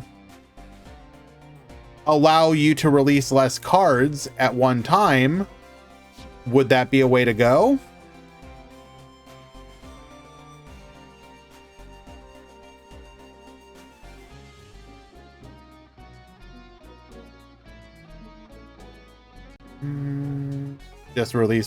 Just release more physical product. Not, I mean, true.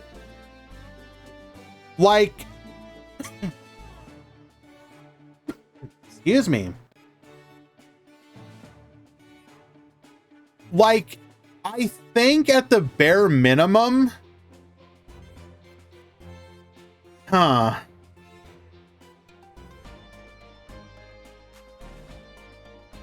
honestly think if I had to give my recommendation to Konami, it would be get rid of the idea of a Rush main and go only Rush minis, and then go like mini structure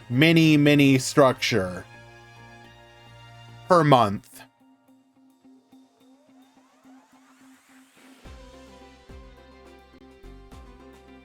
The problem is the chaff. You're talking about the bulk filler. That's fine. Each mini, if each mini is bringing one new deck and then one or two new cards for older things and then the rest chaff, that would work, right?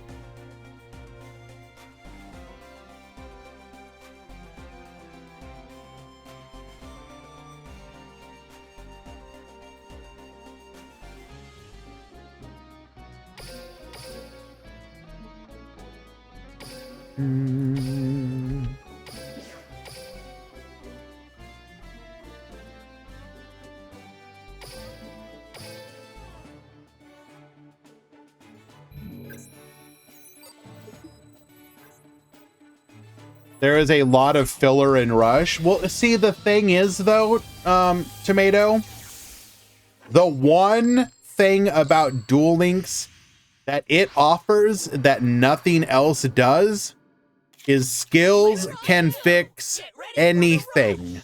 And I genuinely mean anything. You just have to make a skill good enough for it.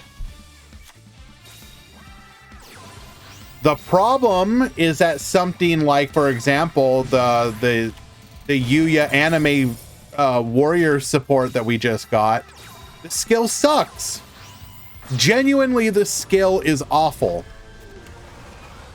They just need it because with how bad those cards are, the skill needed to be stellar. But obviously it wasn't.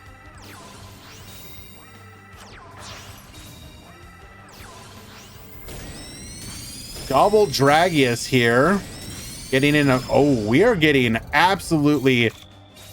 Okay. Oh, we are gonna Royal Rebels heavy metal, aren't we? Oh my goodness.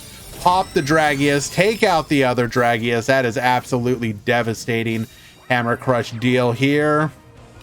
Looking at you, Blue Falcon. I mean, yeah, sure. You're telling me like they could fix Blue Falcon. Okay, first of all, triple set the back row. Chill, homie. You could absolutely buff the skill. Even if you're afraid of going too far, then you could make incremental changes or approach it from like a side grade territory. And they already know that if they're that worried about like a skill being too good, you just throw on the restriction of the type of stuff you run in the deck, right? Right now, the problem is I don't think they've gotten very good at the actual limitation part. On some decks, rather.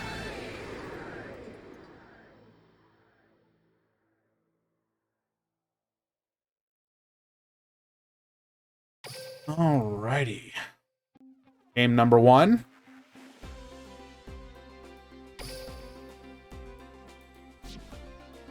Well, because like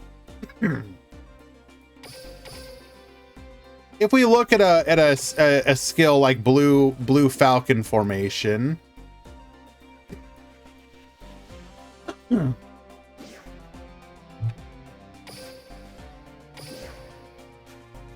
this skill can be used if you have at least 6 level 5 or higher normal monsters with 1400 or more defense in your deck and contain no level 4 monsters other than Warrior, Fairy, Winged Beast. Can be activated the turn you have normal summoned a level 4 or higher normal monster. You want to fix this skill?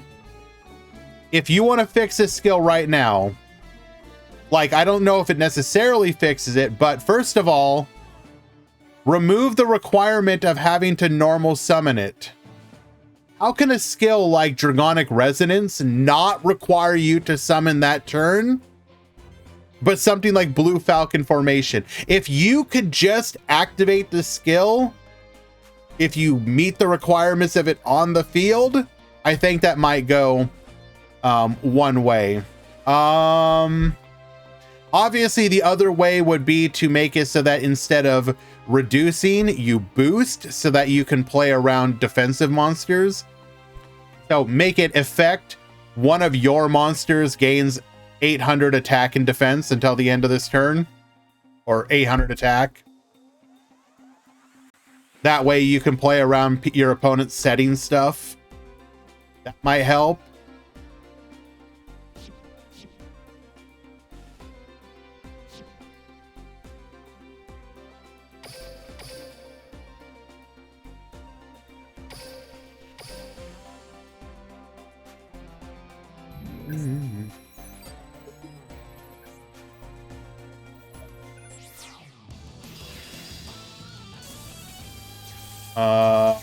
Soaf and Silva, can you report, please? Report game 3. Let us begin! Get ready for the rush!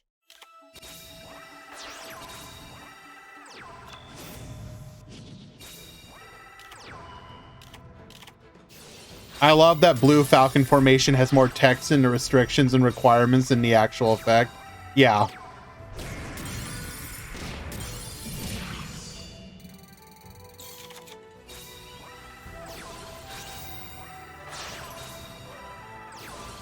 Royal Rebel, get popping. We are gonna go for the crash as well, just leaving the Royal Rebels heavy metal on the field. Paka Paka Chew, an absolutely incredible top deck here. Silver Wolf. Get reducing, allowing us to then go into the Prima Gitarna, into a... keeping this from being a crash. Very good. Seahorse Carrier is going to be our normal here.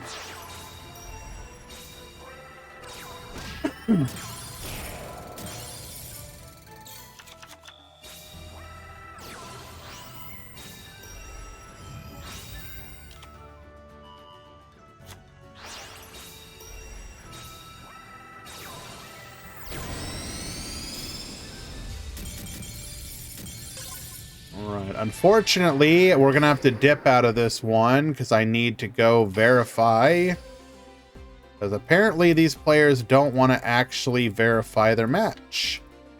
Very nice. Hello, Guy Bassis. How you doing, bro?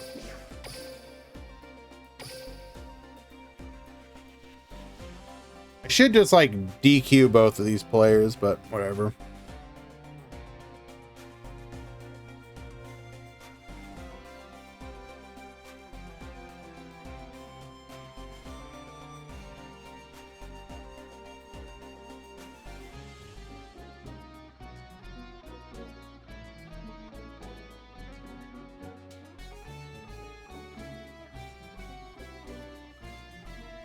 Round 4 has begun. Final round.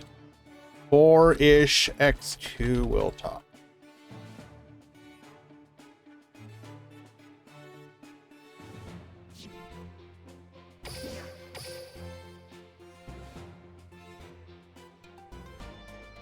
I just need to know, are you guys ready for the voice lines as well?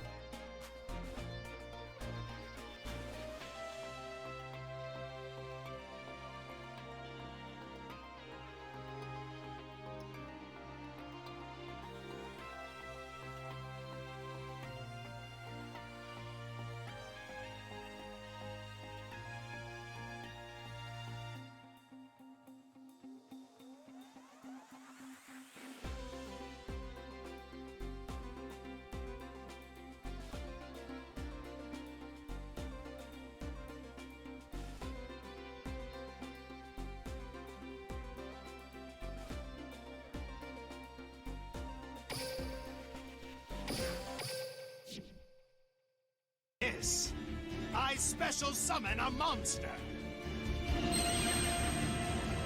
My turn is over. My turn. Draw. Behold my great beast, the winged dragon of Ra!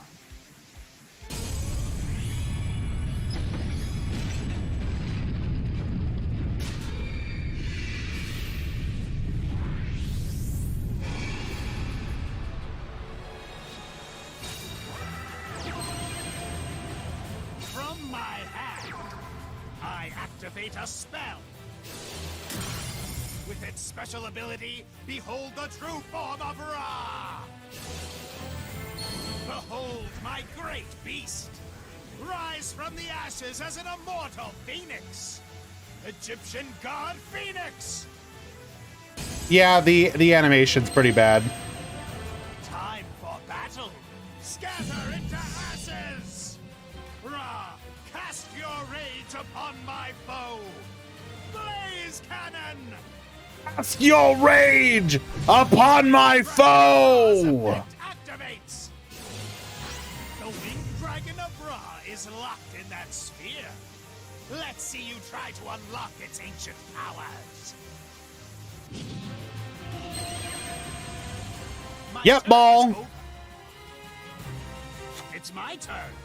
Draw. From my hand, I activate a continuous spell. The Egyptian gods have chosen me to wield their immeasurable power. Behold my great beast, the winged dragon of Ra!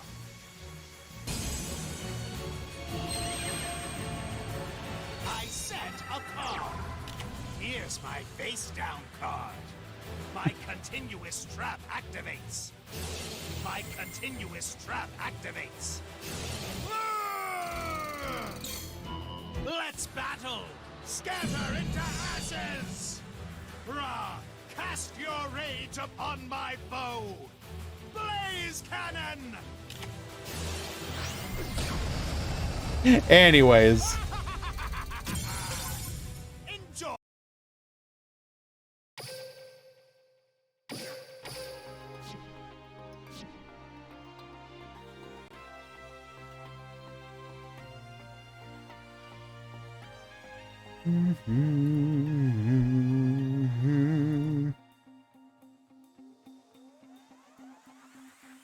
I assume, Fan Luna, that it will be available via a lifetime mission.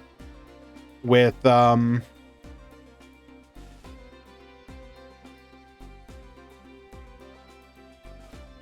release of the box.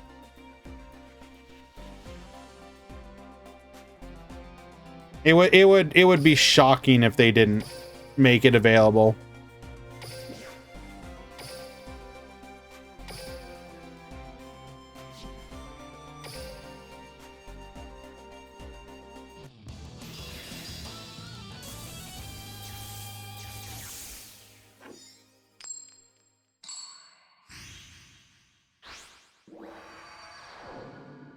All right. Here we go! Get ready for the rush!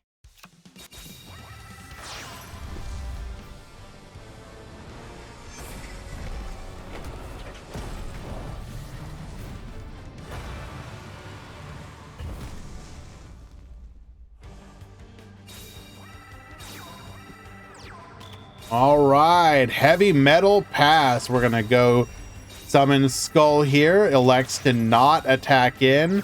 Growl effect, get reducing. Karibot into the Royal Rebel heavy metal. This is gonna be very costly.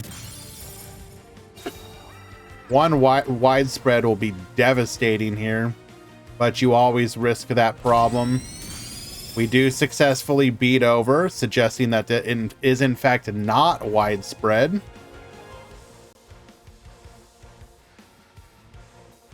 You got a secret Prisma Lightning Storm. Very nice.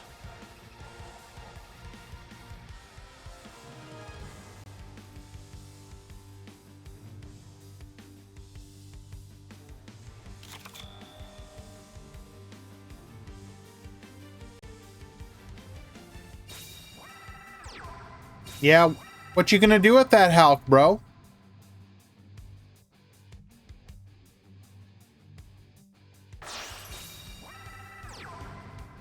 Distributing off for a Dragius here. Did not activate the Silver Wolf because we did not want to attack. All right.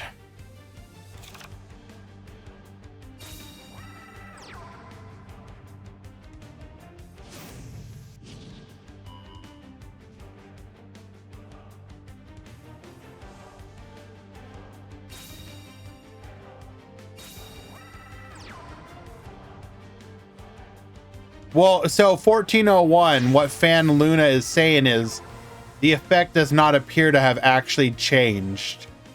It still requires you to send 4 monsters, which is impossible.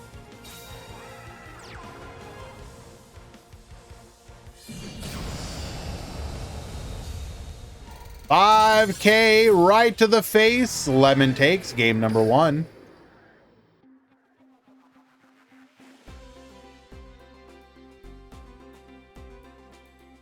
They would have to change its effect to something like discard this card from your hand and then send the monsters. I assume that's what it's gonna be.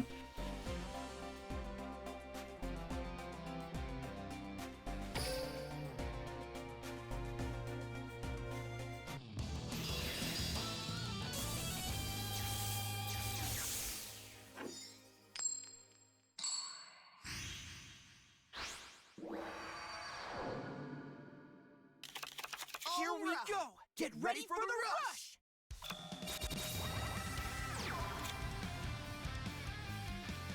Any tips to new free-to-play players when it comes to farming or deck building? Well, first of all, let me welcome you, is Philly. My first question to you would be, are you a rush duelist or are you a speed duelist? Or are you intending to do both?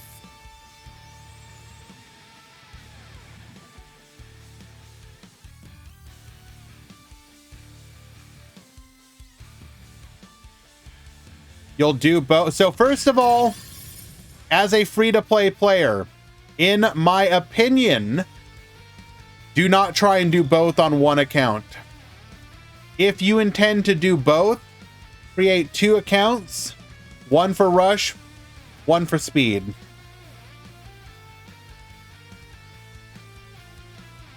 that's rule number 1. Rule 2. And this is very important. The way that you earn gems in Duel Links. Do the events as they come out. Level up characters. Okay? Level up characters until you get to level 30. Then move on to the next one. Unless you are specifically attempting to get cards from level ups.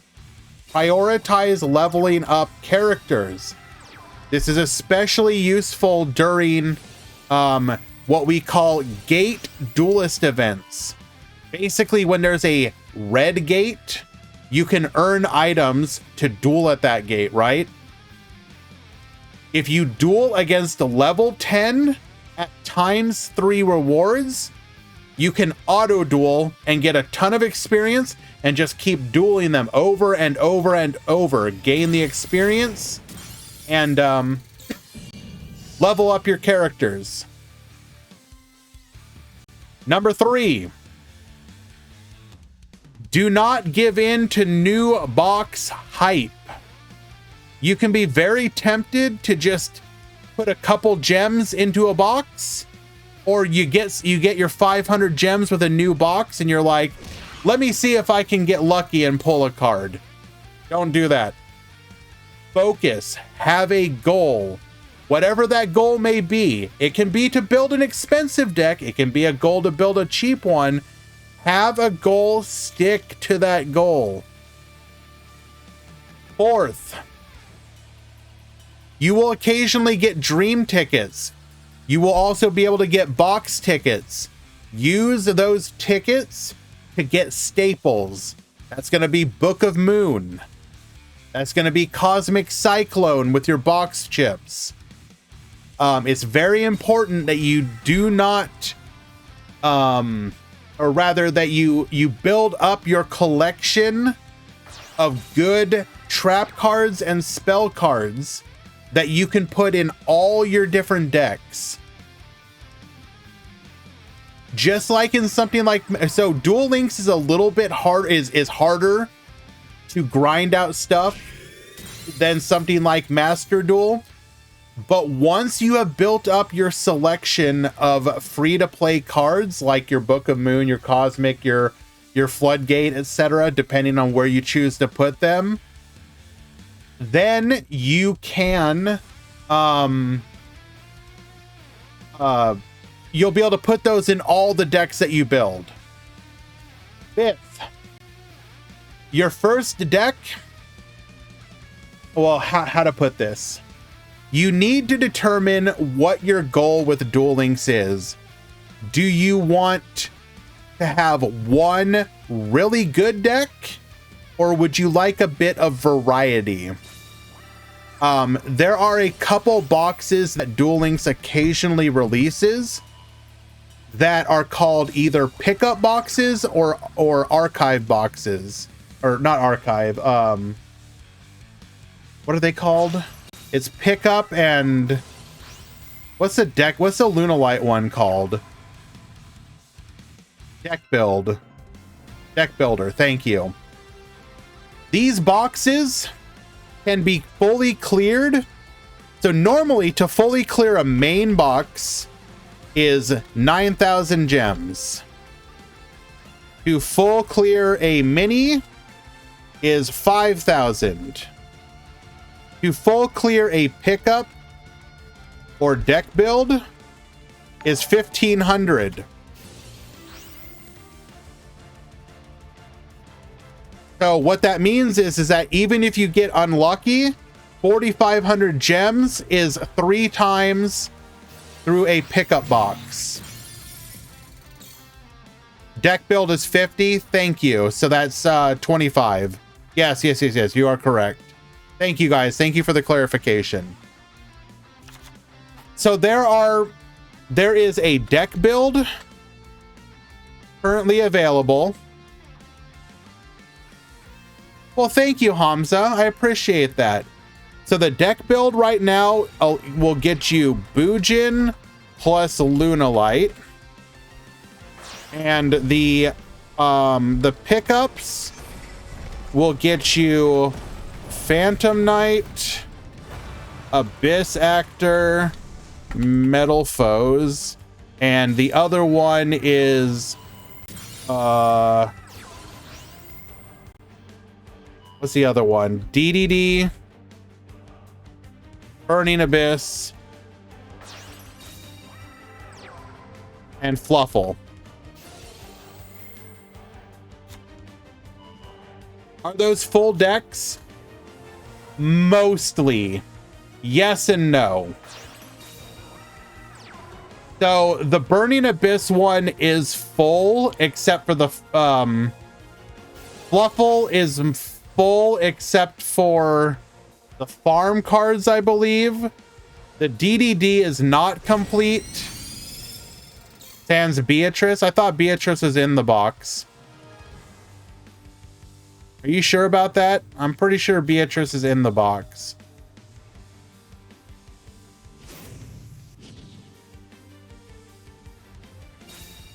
Yeah. So, in my opinion, the best of the deck build boxes is the one that has Phantom Knight, Abyss Actors, and Metal Foes. Because all you really need to make those decks work are like a very small handful of cards. We do go for the honorable Sudoku here. The PK one requires you to get Dark Rebellion and then Requiem and then some farm. No, Dark Rebellion isn't in the box, right? So you'd have to use Rebellion is in a structure deck. Is it really? Have I missed that?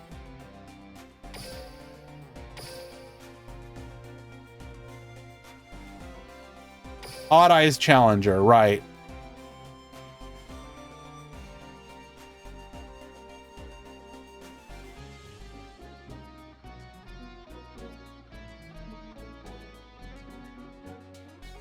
Hello, Vanilla Scoop. How's it going? Everyone, do go check out Vanilla, one of the Master Duel streamers that I follow.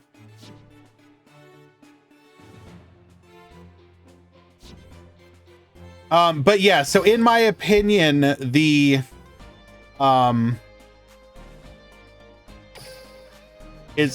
is one of the best ways to get multiple decks very quickly. It's not going to show up here. I'm going to have to move this really quick.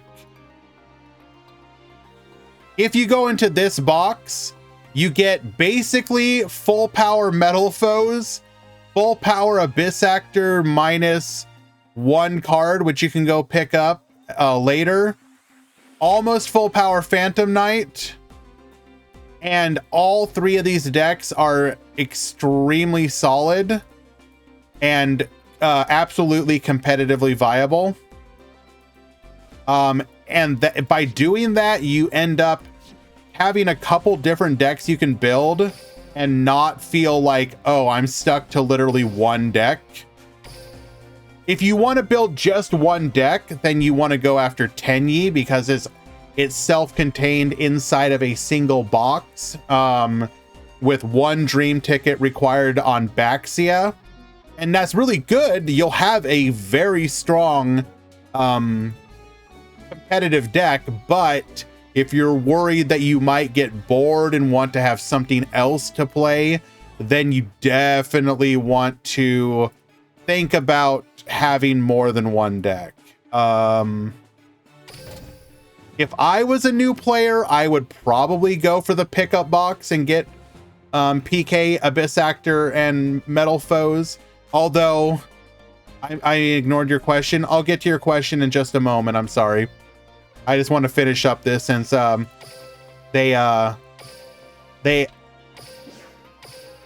think it's very important that if you get into Duel Links, you know exactly what you're doing so that you do not ruin your experience. The last thing, number 6, the number 6 rule that I would recommend, always do your research. So I have just suggested a couple different routes that you can go. Do your research. Go. So like I said, for example, Abyss Actor, Phantom Knight, Metal Foes, it's a pretty good box for a new player to have a bunch of different decks. However, you may personally hate the playstyle. Go onto YouTube, type in Duel Links Phantom Knight, and search. Watch some videos of the playstyle. Do the same thing for Metal Foes. Do the same thing for Abyss Actors. See if the playstyle, and understand they're always going to show you the best, like the deck in the best light, but see if the actual playstyle is something that you might enjoy.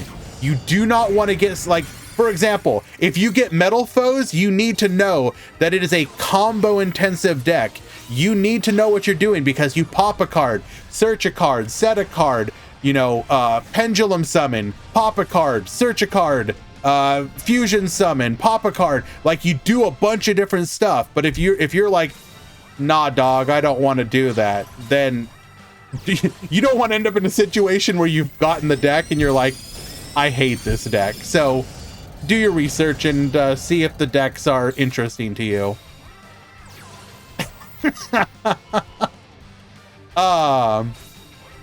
Cyclone asking, can you think about we can do a Zexal tournament when Mizar comes? Like what? You can only play Zexal characters? Is that what you're suggesting? Do you want to have like, I need double role play on top of my role play game? I mean, that would be kind of funny, but I think that might potentially leave a lot of people out because maybe they don't have any of those decks. Although I am definitely ready to bat chest. I heckin' love Galaxy Eyes.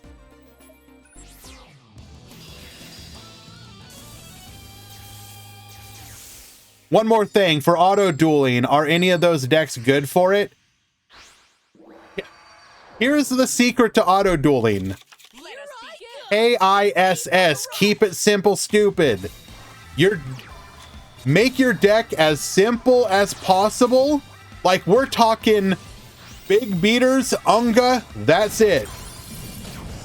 You can farm with literally anything as long as the AI doesn't like have to do some kind of convoluted combo. I'll actually show you what my farm.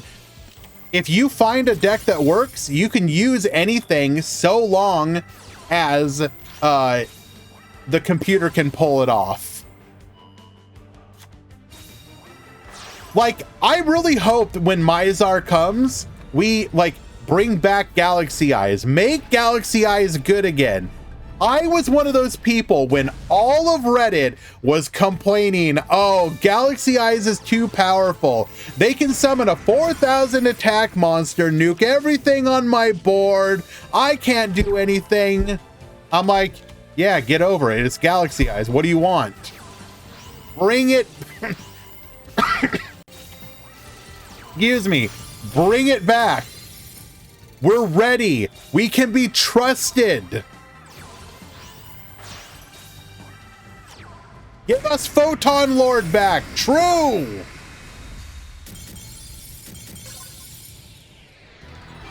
All right. We go to game 3. I mean, to be fair, though, like, the weird thing about Mizar is, like, there's, like, no Tachyon cards. His entire thing was Galaxy Eyes Tachyon, and it's like, there's what, 5 cards? If I had to pick out of the PKBA, well, so in my opinion, the better of those and the ones that you can build the decks quicker is the one with PK Burning Abyss, or no, sorry, PK Abyss Actor Metal Foes. But you just need to know if you like those kind of decks. DDD is very, you need, there's some other cards you're missing that you need. And Fluffle, how to put this? Fluffle is an Unga OTK deck. DDD is kind of an Unga OTK deck. BA is like a control deck-ish. In the other box, Metal Foes is like a combo deck. Abyss Actors is a OTK style deck. And Phantom Knight is a control deck-ish. So the Phantom Knight one gives you more unique, different kind of decks. And so that's why I personally recommend it. Not to mention that of those decks, I think PK is the... Technically speaking, PK and DDD have the highest likelihood of getting new support. But I think PK has it more than DDD. Although I guess technically DDD has more that you can get. I don't know. It's hard to say. Konami loves Yuto? Yes. Konami loves the U-Boys. All right. Warriors winning it in game number 3. Well done.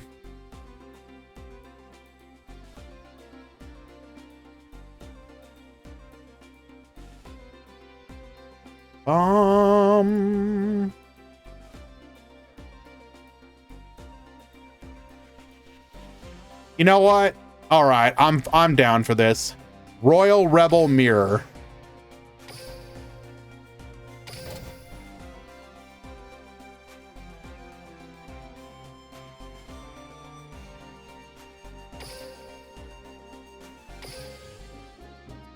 Why did I almost scare you, Fan Luna?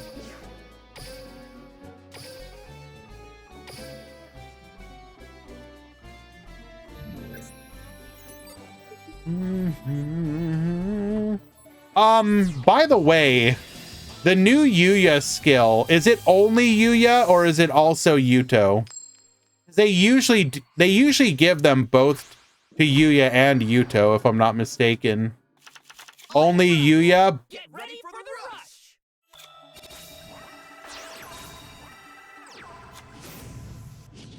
Not cool. Not cool. If I'm not mistaken, all the skill lets you... There's a new skill that I'm pretty sure just lets you use your pendulum scales as material for your rebellion dragon. Like, that's it. So you can do the double treason discharge.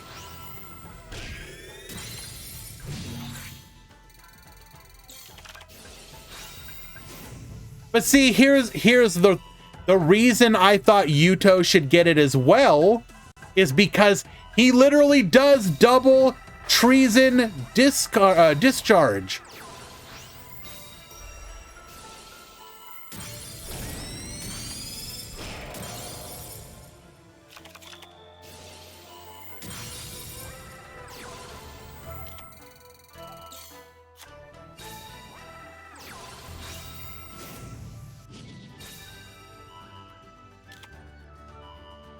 Alrighty. We're gonna go ahead and reduce the heavy metal before summoning a copy of our own. Yes, Adge time, baby. I apologize, but that's how we fund these tournaments. Get poppin'. Black Dragon Chick to the field. 28-24.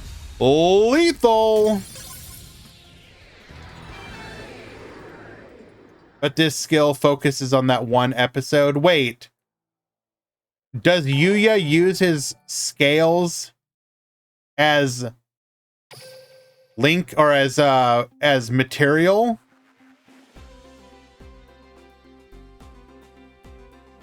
I don't remember this episode. No, he uses double treason. Oh, you mean like Yuto did also?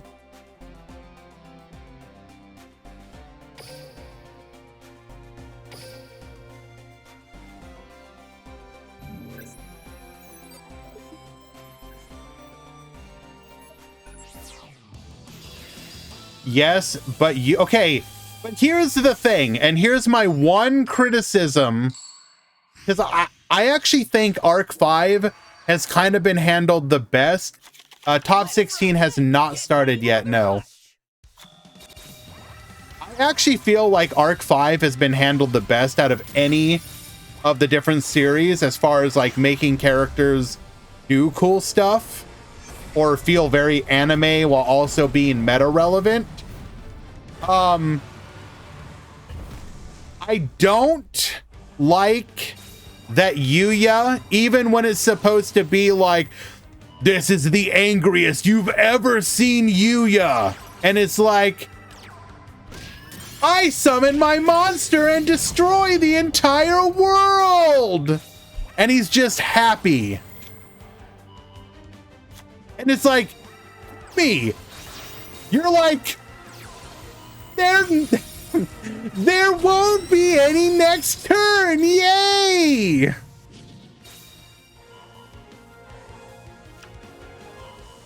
It's like, no, give me like pissed off Yuya that's like, I am going to rip off your head and down your throat.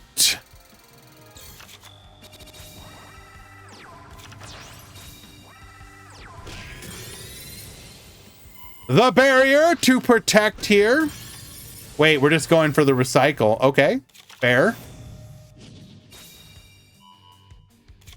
I wouldn't like manga Yuya. I could have told you that already, Fan Luna. Is who out here? Okay, chat, raise your hand if you're like, Giga Chad, I prefer manga Arc 5 in all things.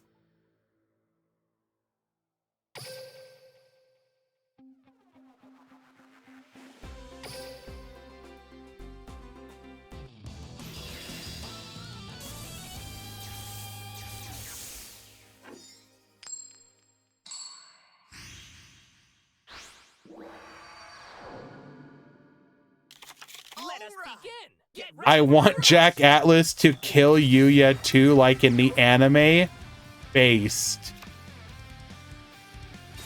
Actually based. Ghost Cyclone taking out a copy of the barrier. Dead card doesn't do anything here. We will get the draw, however. I mean, okay, action cards are dumb, but I appreciate what they did for storytelling. Like, there were times where you just needed characters to be able to pull some BS out of their, their ass. Like, and especially when you have characters like, I am going to literally kill you. And it's like, but homie, we're having a duel. And it's like, well, yeah, but I'm still gonna I am going to end you. And the action cards let you do that. Or rather, they let you have those high stake dramatic moments where it's like, I mean, all you have to do is point to something like Shay versus Sora, like those two at mostly Shay, but he's like, nah, dog, I'm going to straight up, murder you. I'm going to end you. And once Sora started getting all crazy about it, the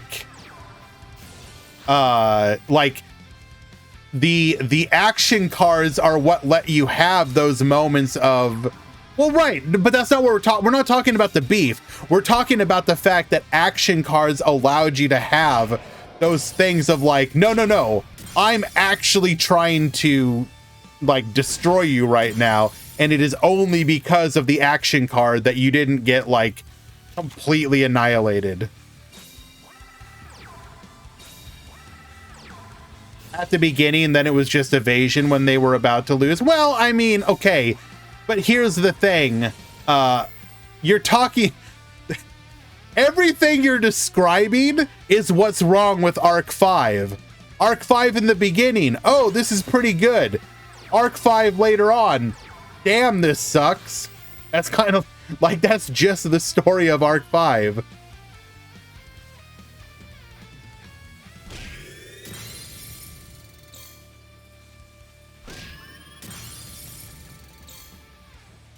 So I don't know if you can necessarily hold that against it without also just judging all of Arc 5 as a whole, which, fair. Yes, Arc 5 has a lot of problems.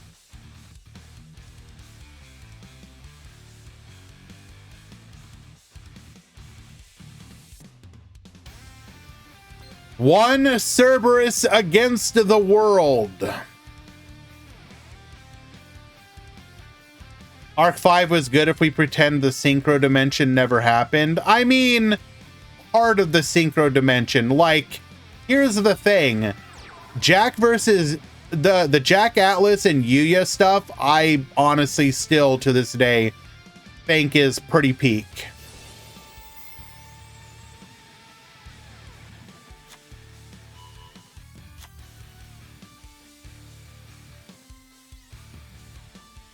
Like, yes, everything else is kind of mid to bad, but I will defend Jack and Yuya's duels until my dying breath.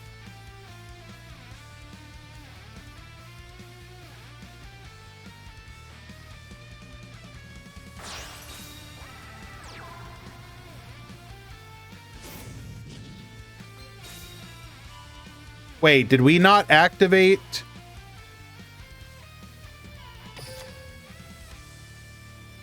Wait, we still can. Never mind. What's going on?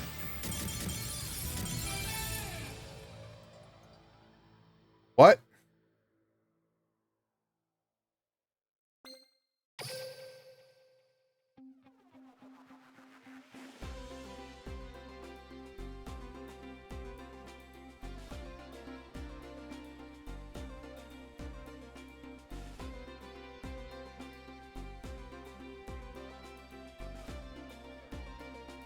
Yes, I can fix it.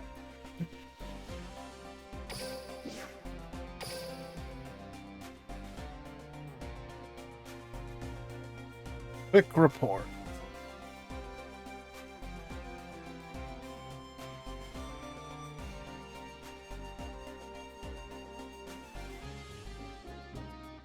All right, just one game left before the top cut.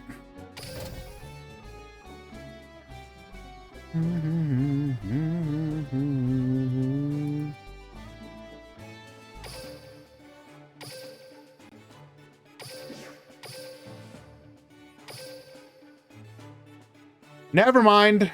Already over.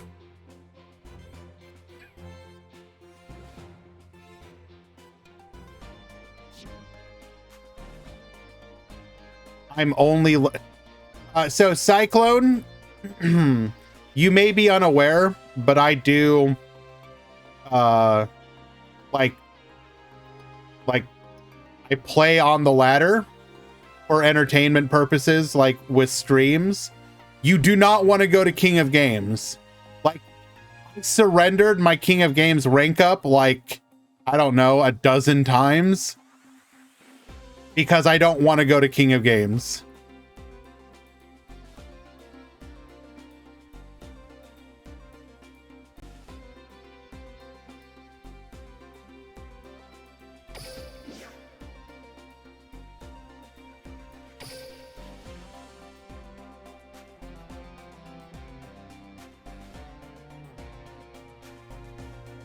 Alrighty, let us check on our lucky X2s.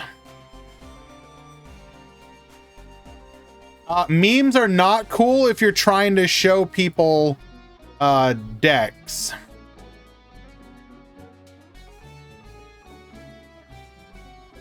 Alrighty, so we have Zaga Zaga, Gozu, Silva, and Elite.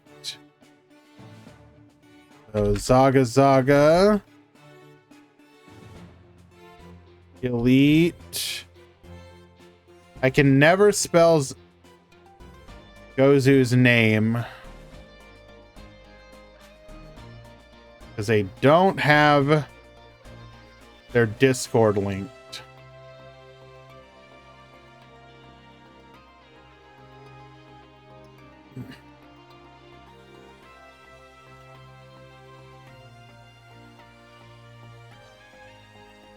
Gozu and Silva. You topped X2.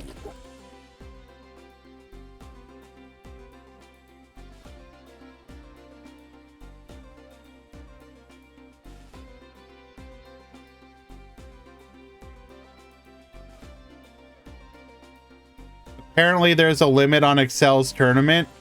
I mean, yeah, a lot of places do that. The fact that they've hit the limit is kind of wild. Even the Grand Prix has a limit. You don't want an endless number of people being able to join. Then your tournament goes on forever. Tournament participants! Top 16 has begun!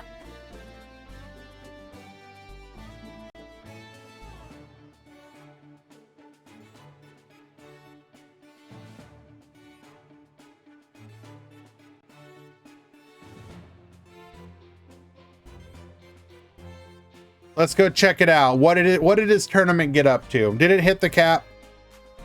Let me see.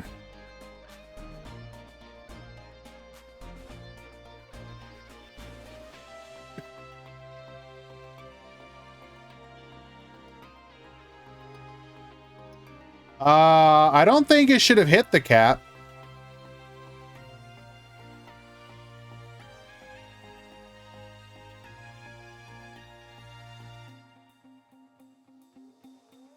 Is Meta Weekly still on Monday this week? Yes. All the top 32 or top 16 send deck lists.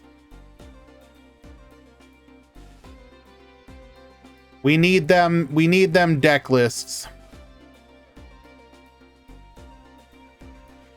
Top 16, please send your deck lists to me via the DLM deck editor. Thank you very much. Meta Weekly will be on Monday like normal. Yes. And tomorrow we will be playing new decks. New decks.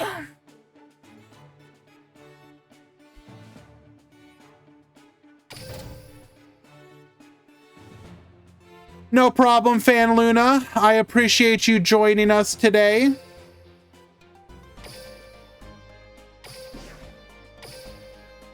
Yes, nude decks. My first nude deck will be Mayakashi.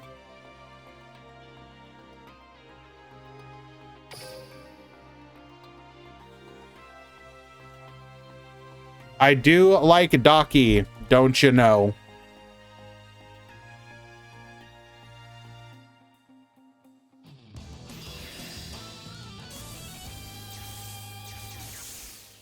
What? Kisara, you've never heard... I'm just saying new decks! New decks! Let us begin! Get ready for the rush! Daki Shirinui Club. Yes, we will be in the art category. Speed running getting banned tomorrow.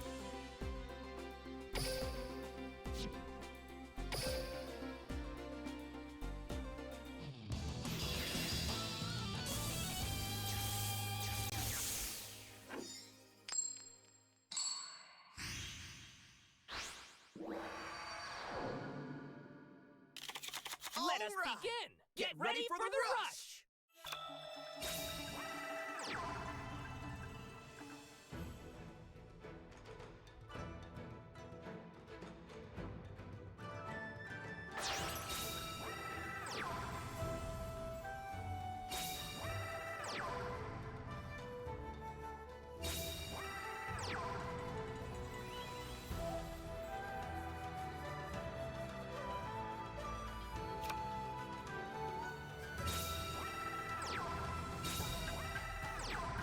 Okay.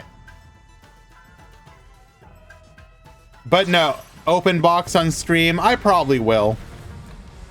But no, so we're gonna play Shadal. We're gonna play Machina. We're gonna play Mayakashi. We're gonna play updated Constellar. And we'll play Raw. We'll try and play all of them. What I will guarantee, we will 100% play Mayakashi, Shadal, and Constellar for sure.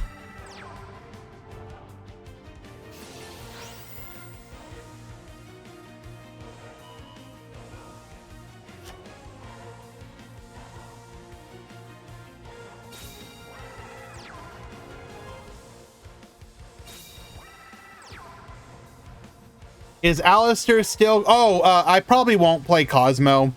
I mean, maybe Cosmo. I don't know. Cosmo's gonna be good, obviously, but I want to play like... I don't know. We'll talk about it more tomorrow.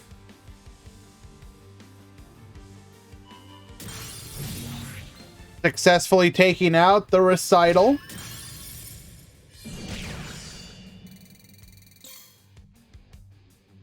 I do hate Sue Ship.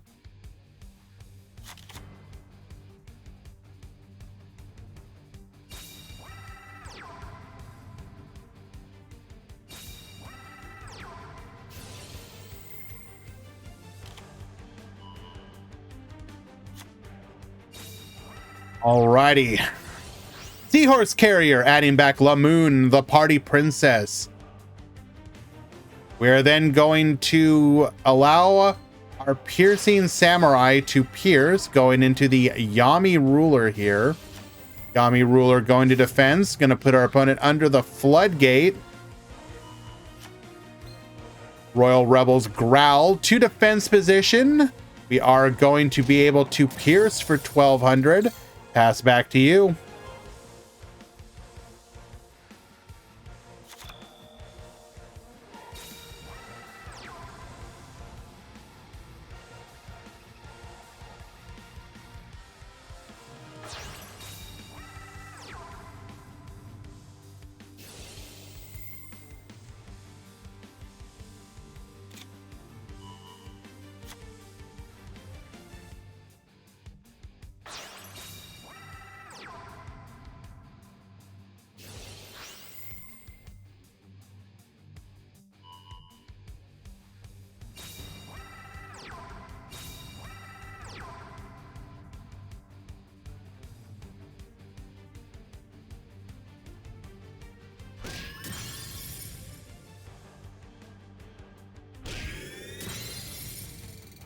Hey, Gate, I'm not sure if you've seen the pings in the Discord. Can you check it out? I think your tournament reached the cap, but some people still want to join. I don't know if it's something that you want to modify or not.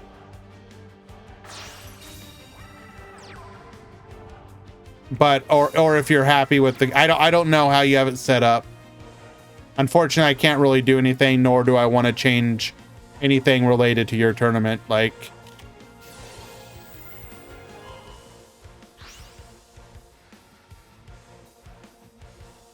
Okay. Using King's Majesty, we are going to be able to negate the attack, keeping all our bodies on. Okay, cool. Thank you.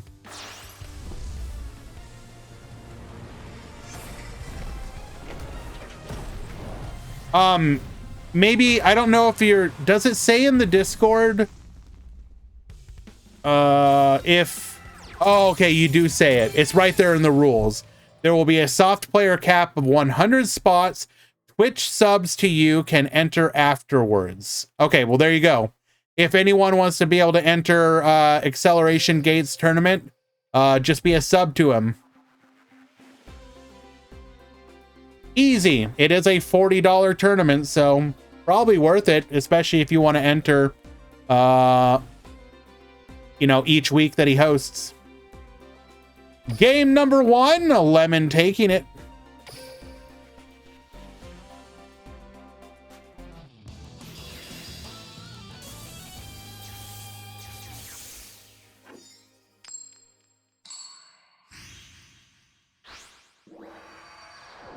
Alrighty. Let us begin. Get ready for the rush. Nessus the Star Knight into a Royal Rebel Growl, into a Royal Rebel Growl. Oh, that is not a good opener. Ooh, we're about to get hard punished here. We are probably bricked up on double tribute monsters here.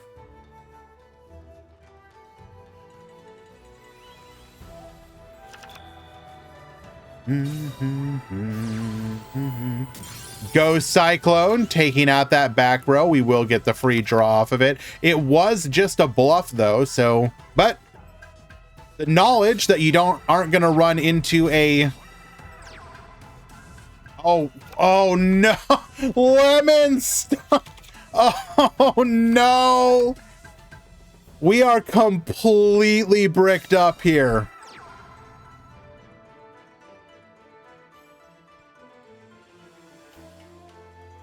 Yes, we had some very generous people in the last major stream.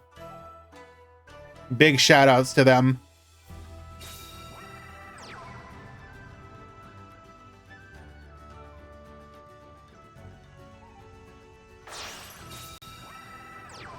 Hello, Moo.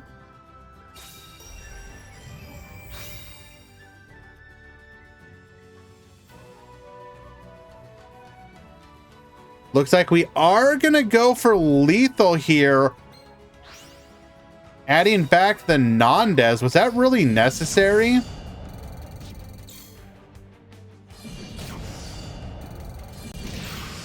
Lethal. I mean, yes, I guess it was necessary.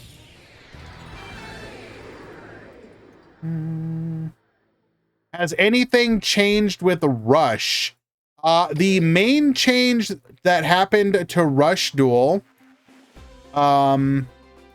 is that they essentially deleted dragons because they hit both a Rise Dragon and Resonance. They've kind of fallen and have been replaced by aggro. And in fact, I do need to do the top 16 breakdown really quickly. Let us begin. Get ready for the rush. Let's see how bad it looks in the top cut. Ooh, actually, huh. Right off the bat, that's very interesting. Aggro.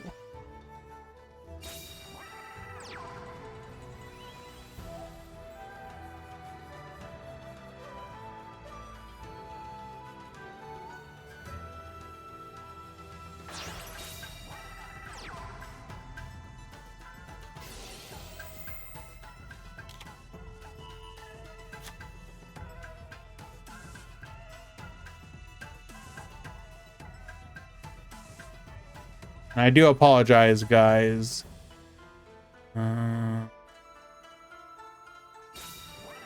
This should just take me a moment.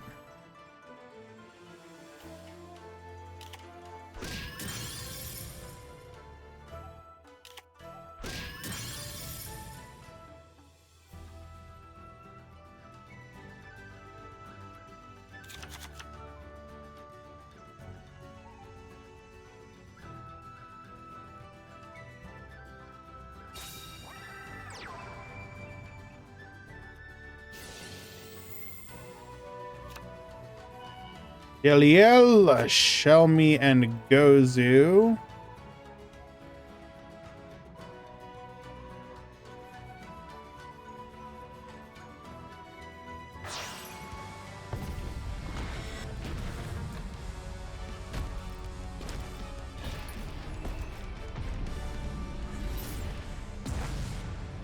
All right, there we go. I mean, it's still pretty rough, but not as bad as it could have been, I suppose.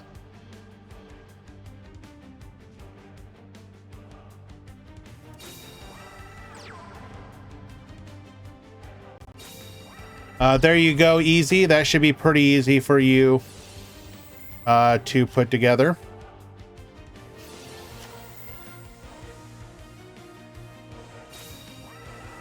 Hey, go ahead and save that. Also, big shout out to my artist Easy. He already has Rush Duel Grand Prix top 16 breakdown. He already has the overall breakdown. And yes, Easy. Do not talk back.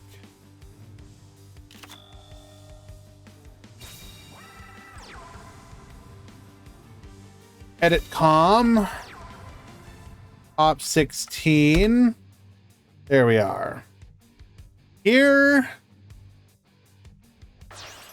Well, first of all, let's take a quick look at the overall breakdown once again.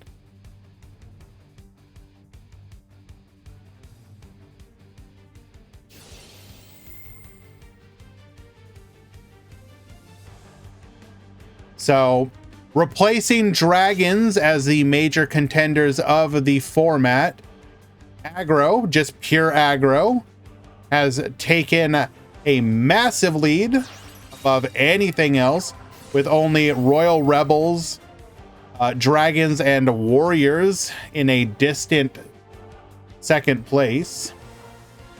And then in the top 16, we have 8 aggro, 4 Royal Rebels, 5 Warriors, and 1 Dragon. Which means both Royal Rebels and Warriors had pretty decent conversion rate. But Dragons... Here, so Dragons, that means Arise or Resonance.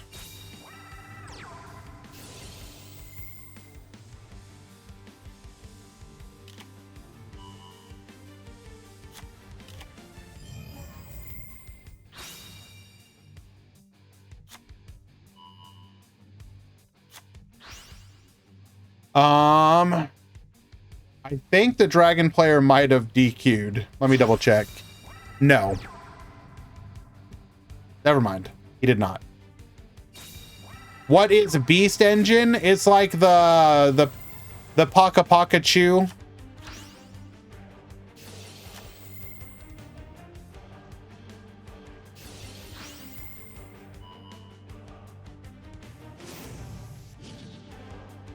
Yeah. It's you play the hamster to get the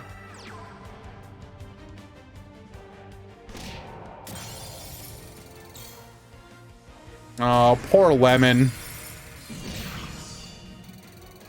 We are absolutely on the ropes here.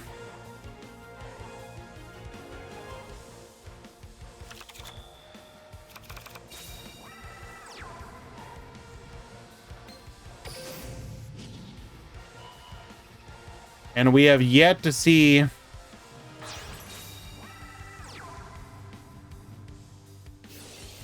Widespread Ruin and milling our own copy of it.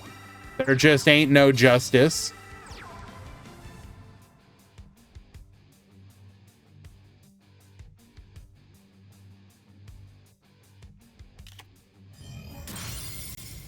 What can you do? Sometimes the world's just against you. We will get the concession scoop. Unlucky. Good try, Lemon. Good try.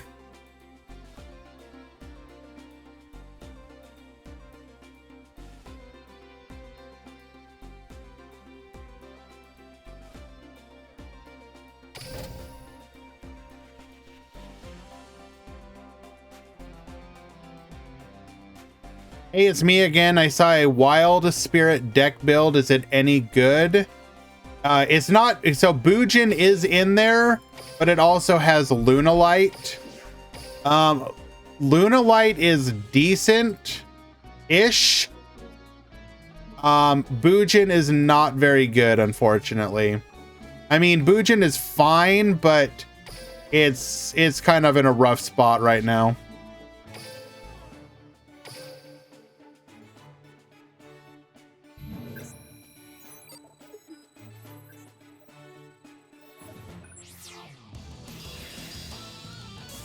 Well, so I will say is, Philly, if you go into the box for PK, get all 3 decks. It's worth It is worth full clearing. Do not try and cherry pick one deck. Get all three of them. Worst case scenario is 4,500 gems. You're much better off getting all of them.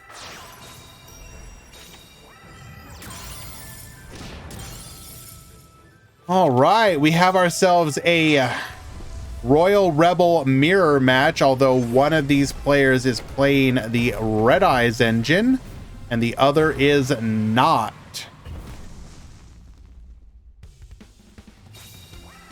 Going for the heavy metal here. Get popping. We are putting an incredible amount of damage on the board and we have nothing. That will be lethal. Elite takes game number 1.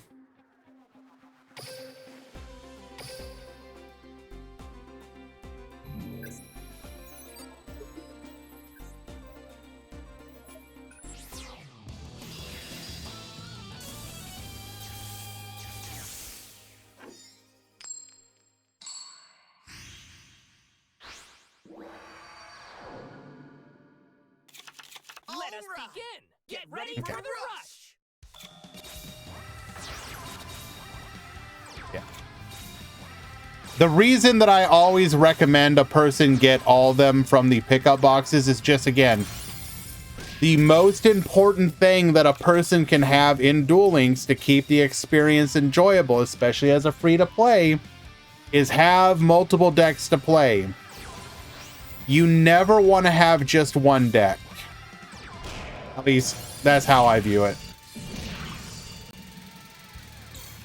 I would rather have 3 tier 2 to tier 3 decks than 1 tier 1. Because especially if you're mostly playing on the ladder, then you don't need the power of a tier 1. Tier 1 is only really needed if you want to absolutely curb stomp, or you want to be able to play on the in tournaments.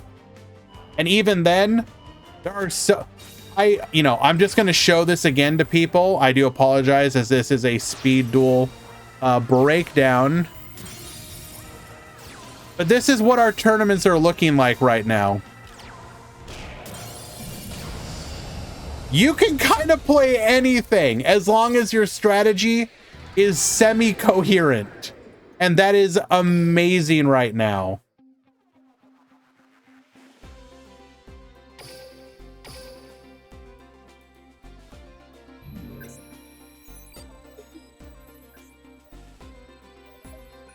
That breakdown is beautiful.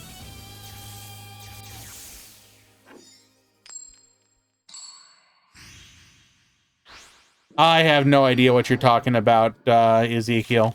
Let us begin! Get ready for the rush!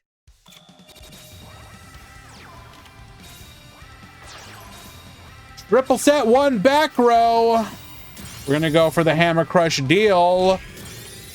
Successfully taking out 2 out of the 3, but we are in a very weak position. Oh my goodness, we are gonna go for the Royal Rebel heavy metal. Get poppin'. Get reducing. Oh my, are we getting OTK'd?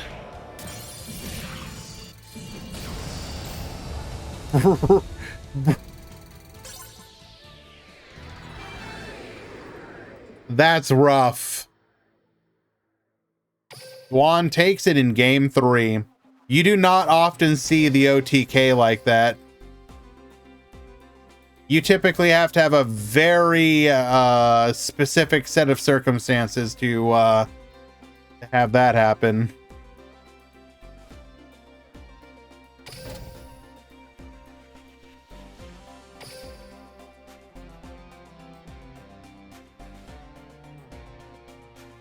All right.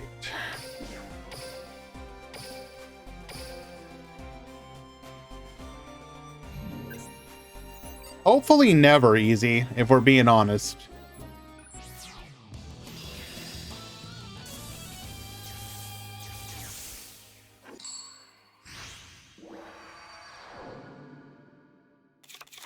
Let us begin.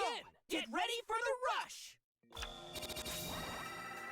The perfect turn 1 setup. Triple set with 2 back row. We are going to go full aggro here with the full board clear. Pass back to you. Black Dragon Rising, returning, getting a copy of the Red Eyes Black Dragon. We are going to summon the Chick, summon the Samurai, Chick effect, bring out the Red Eyes. Clear 2 and pass back to you. Hammer Crush Deal. Gonna go ahead and set it, draw another card, making this a free pop. Hitting the Bluffed Ghost Cyclone. Battle Slash to protect. Gonna leave us in a pretty vulnerable position. Tribute off for the Kime Ruler. Attack 1, attack 2, clear the board. Getting a little chip damage in while we go full defensive. Piercing Samurai, that is devastating. Into a Kime Ruler. 25 direct, 25 piercing. We will get the concession scoop. Griffin takes game number 1.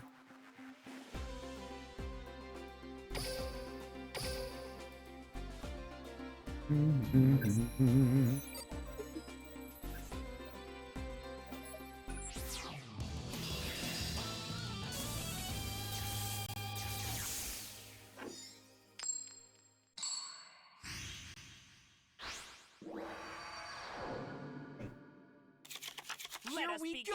Get ready for the rush.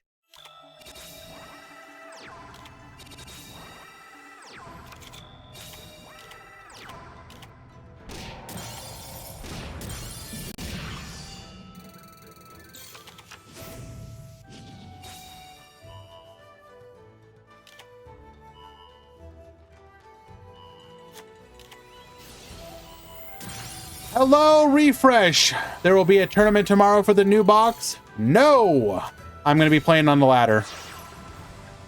I'm sure other people might host a tournament though.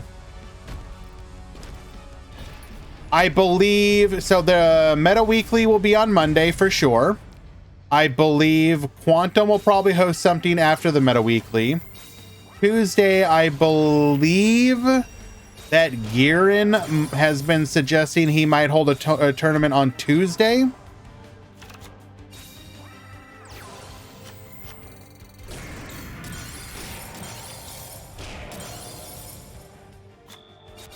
How do we come back from this? We are just gonna full clear. Speedy Performer into Speedy Performer into Dragius. The back row is nothing, or at least nothing that we are currently worried about. Paka Pakachu into King of the Mystical Beast. Go for another Dragius. We are going to just pass here. But yeah, as I mentioned this earlier, I do so many tournaments and I don't truly get an opportunity to like, wait, what is going on? Bro, stop. I don't often get an opportunity to do new box stuff right when it comes out. So I'm really actually looking forward to just hopping on the ladder, playing new decks, same day. Going aggro here. Is that going to turn out to be a mistake?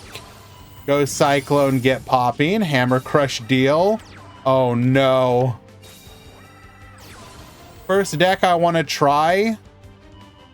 I mean, if I'm being honest, I kind of want to play Mayakashi.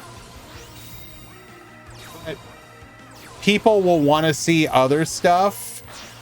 So I'll probably switch pretty quickly to like Shadal.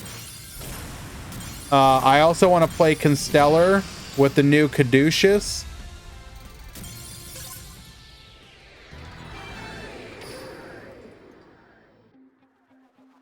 Alrighty, game number 3.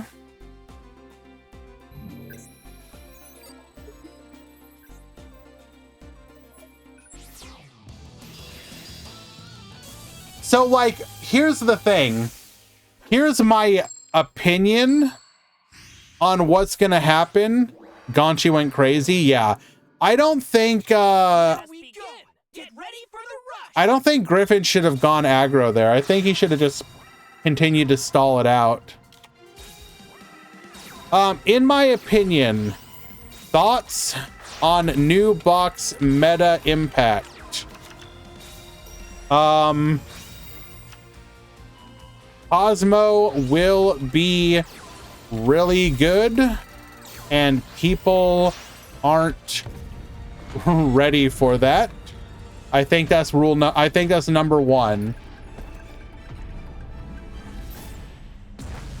I think Cosmo has the potential to be incredibly toxic now that it's going to theoretically be consistent.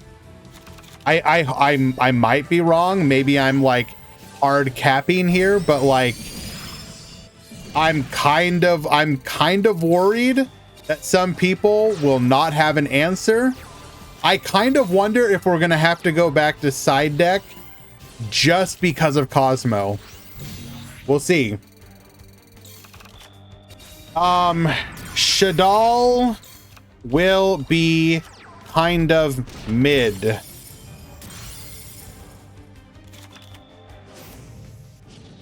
Like, Shadal aren't going to be bad, but I think Shadal, people are going to kind of go like, this is okay.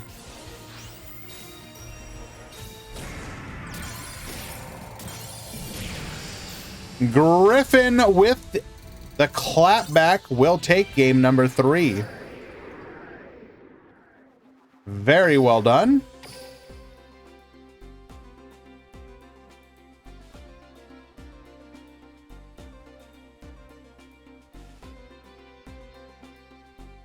Ooh.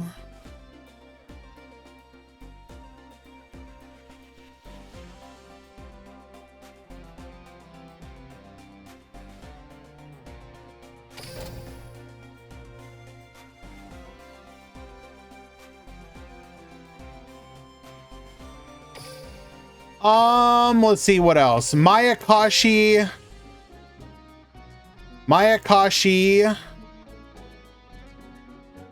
will be fun and neat, but not good.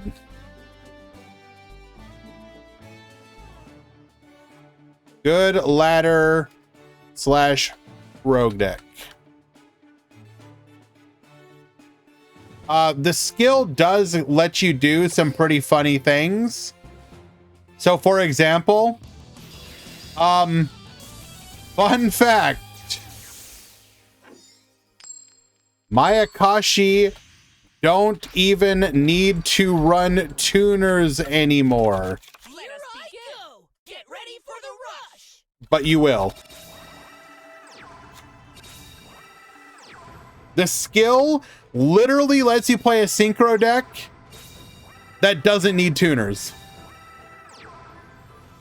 Because you just need to get 2 Mayakashi on the field, go into your link, activate the skill to dump all the tuners, the synchros to the graveyard, you're done. That's it.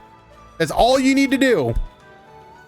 You will want the tuner though, so that you can go link 2 into link 3 into link 2 into link 3. However, you don't have to do that. So I do find that kind of funny. My synchro deck no longer needs tuners. Let's go.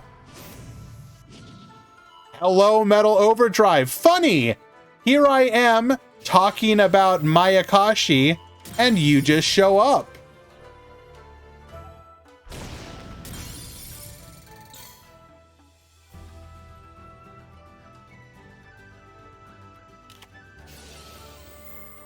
You're obviously gonna run them. I was just saying that you can decide to not run tuners.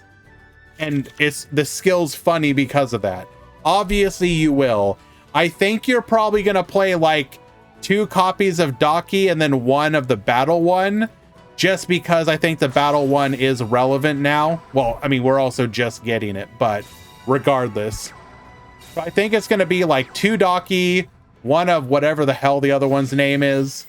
Then you'll run like 3 Hajin, 3 Yuki, and then the rest will be your spells and traps. Exactly, Metal, exactly. Thank you for understanding.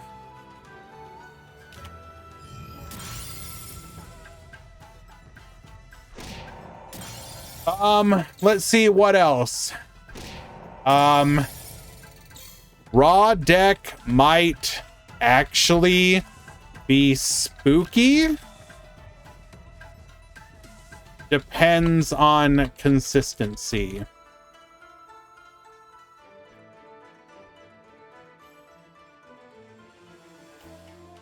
What about the machine deck? I'm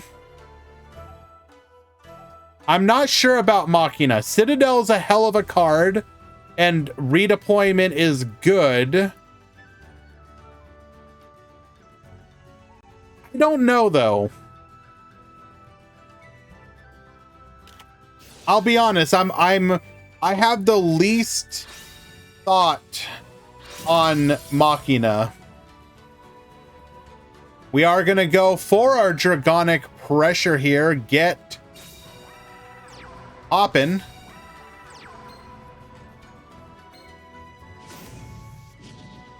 Activating Resonance here. Wait, what lets us...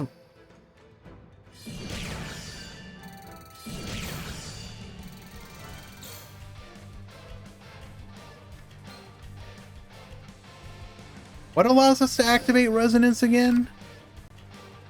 So wait, hold on. Triad Drago is enough for Resonance. What the hell? That's silly.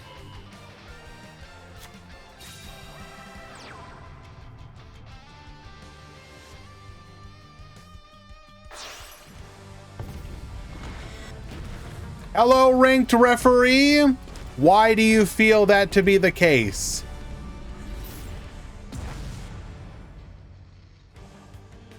Hello, Richie. Welcome, welcome. Bring out the Nandez. Gonna go ahead and put that to attack position once again. You are under the lock. Who's the dragon player? That would be Silva. I don't know if they're in chat. They are not.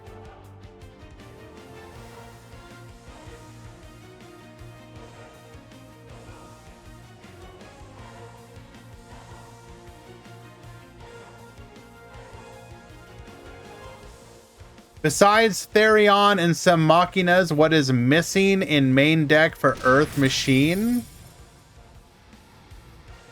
Well, we can actually go check that out really quick. I mean, obviously there so like I think the biggest thing is going to be the trap card. Earth Machine Master.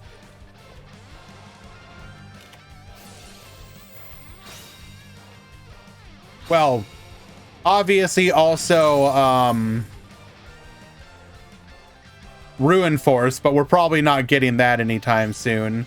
So let's see. Metal Cruncher, Urgent Schedule, Overdrive are going to be the biggest ones. Besides the stuff that you mentioned. Also, Ancient Gear Ballista.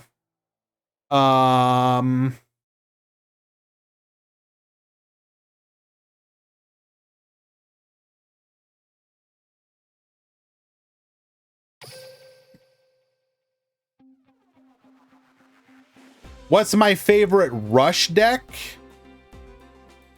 I mean, if I had to, probably Red Eyes Royal Rebel is the deck I enjoy playing the most right now.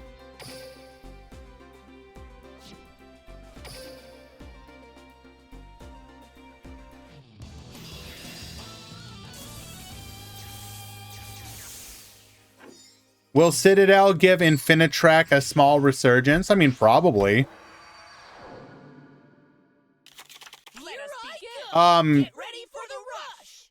Also, if I'm not mistaken, that new level 5 skill seems perfectly built for Infinitrack, right?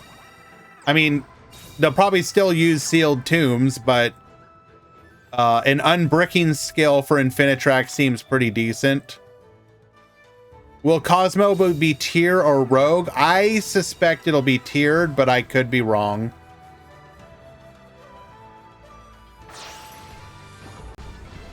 Going for the multi-strike dragon here. Summon out a copy of Twin Edge. We're going to go ahead and discard. Does Rush Duel ever evolve? Eventually, yes, but you have to keep in mind there is a card pool of like 2,000 cards, and we only have like 200.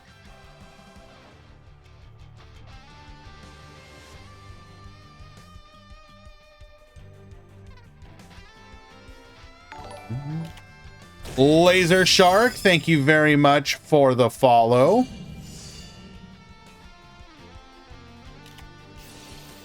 The Barrier, get reducing.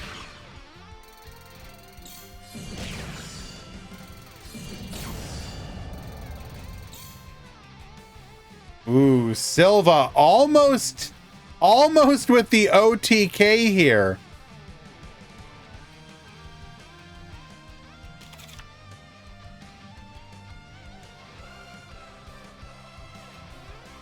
Can we come back?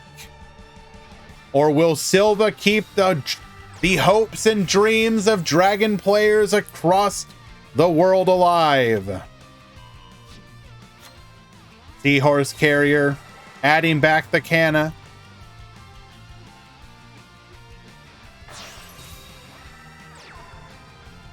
Come forth, Kime Ruler.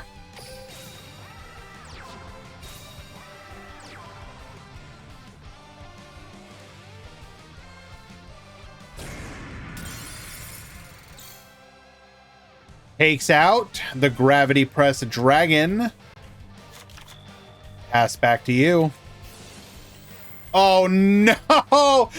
The cheese! Wipe the field! The absolute cheese! Dragon Sage, Lesser Dragon,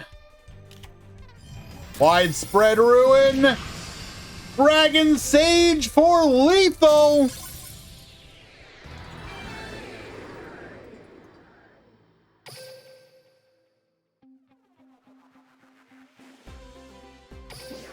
Well done. 2-0 for Dragons. Ezekiel.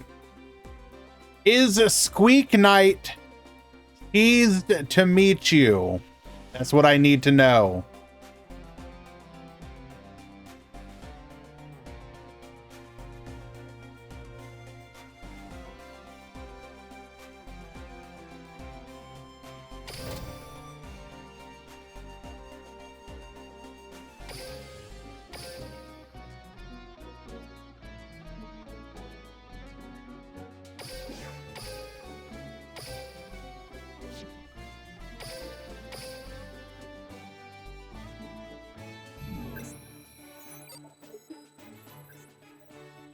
Alrighty.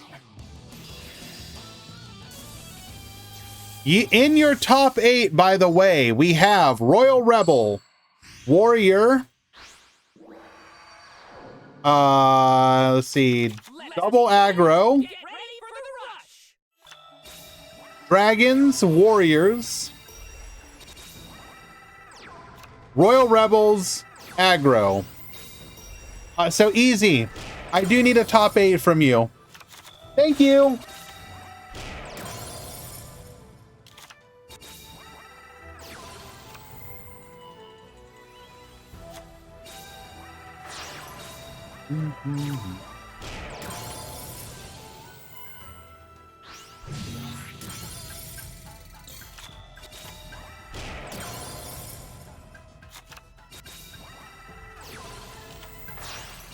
And 1 second, guys, just handling something in the Discord really quick.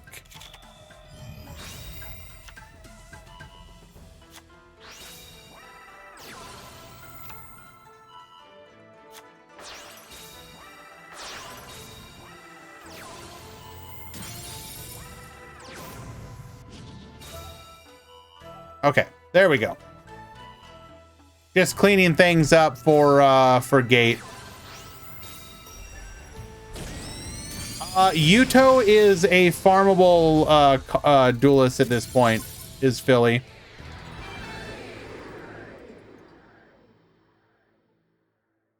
You just need to... There should be a lifetime mission to unlock him.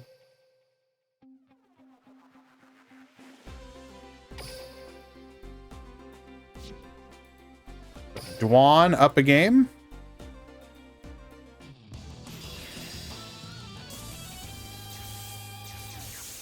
Also, yes, you can use... you can do what Bandito is suggesting. If you have any character unlock tickets... Let us begin. Get ready for the rush. You can use them to unlock Yuto.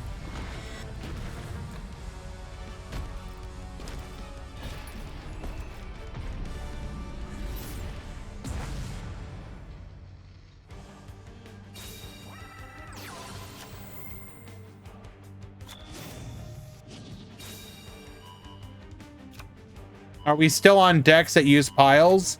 For Rush Duel, yes and no. The aggro decks are kind of pile. And I will actually be right back, guys. Excuse me.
All right, what did I miss?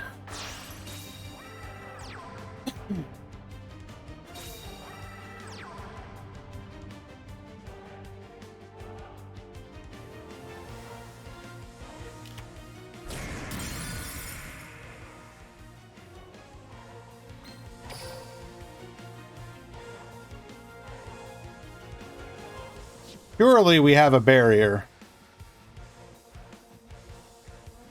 This seems a bit spooky.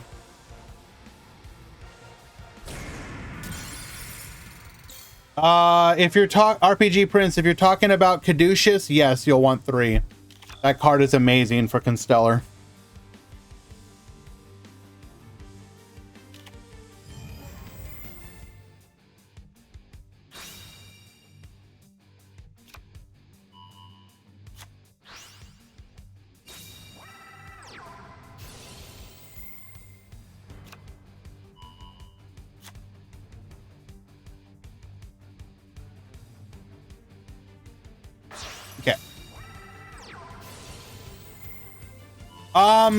For most decks, you should be able to build it with, 1.5 runs. Or 2 at most. Dwan with the OTK. Well, with the lethal, will secure a 2-0 victory.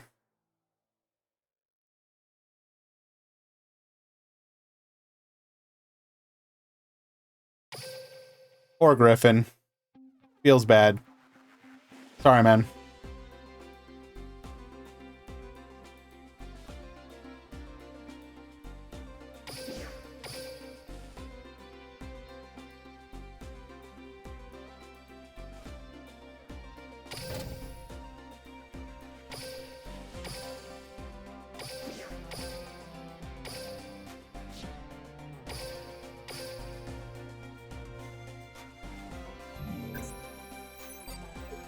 And I should correct this. We are in the top 8 now.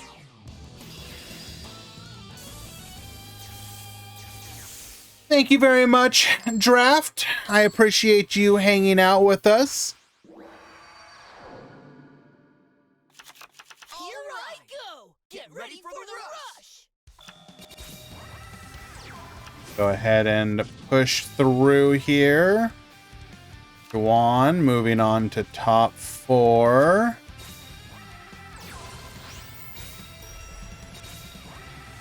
This is the game number 1 between Shelmy and Soaf. We're gonna go for the 2 out of 3 clear Hammer Crush deal. Gonna go ahead and set that there. Get a free draw. Shelmy now has to know that they have a back row removal at any point. Dragius to the field, go for the double attack. We do not have anything else though, so we're not really going to be able to capitalize more than that. Gargoyle, get discarding, going for the growl, get reducing, attack in. Take out the Paka Pakachu as well, get in for 14 on top of that. Speedy Performer into the Silver Wolf, into the Dragius. Another back row, milling a Dragius, but that's all right. Getting in a bunch of damage here. Gargoyle into Lamoon. Growl, get reducing, and once again getting in for a chunk of damage, leaving Soaf on 600. Paka Pakachu returning the Gazelle to hand. We're going to be able to go for the reincarnation. Add the Dragius back to hand. Silver Wolf, get milling and reducing. Dragius to the field. Into an Ancient Arise as well. And this is going to be the counter attack lethal. Incredible. Excellent comeback.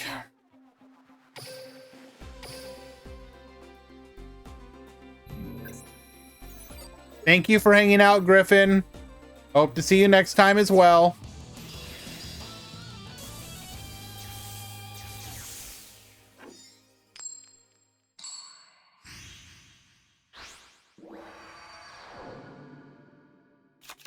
Here I go! Get ready for the rush!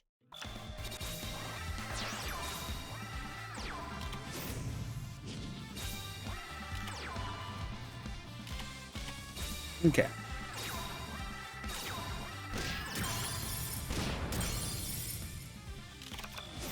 Double back row.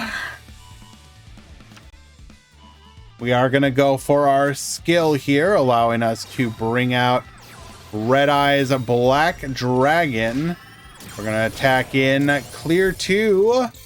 Set 2 back row of our own. Hammer Crush deal.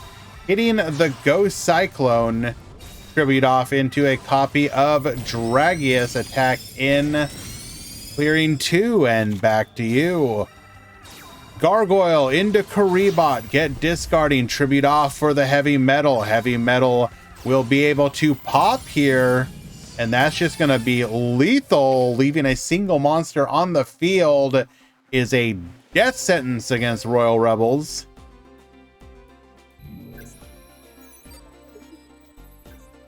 The Resonance player is in top 4.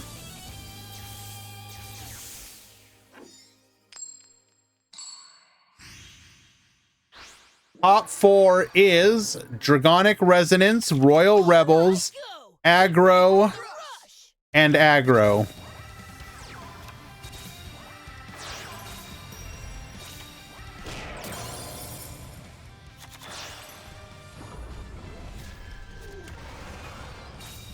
Dragius to the field, set 1, into a Summon Skull, into a Thunder the Thunder, get reducing. Dragius, the barrier, will turn this into a crash. 25 and 13. And we come back. Karibot into Growl. Into Growl, get reducing. Lamoon into a Growl. That is not very good. We are able to clear, but we are really weak to a clapback. Dragius once again, Dark Sorcerer. And that is just going to be lethal. Soaf takes it in game number 3. Well done.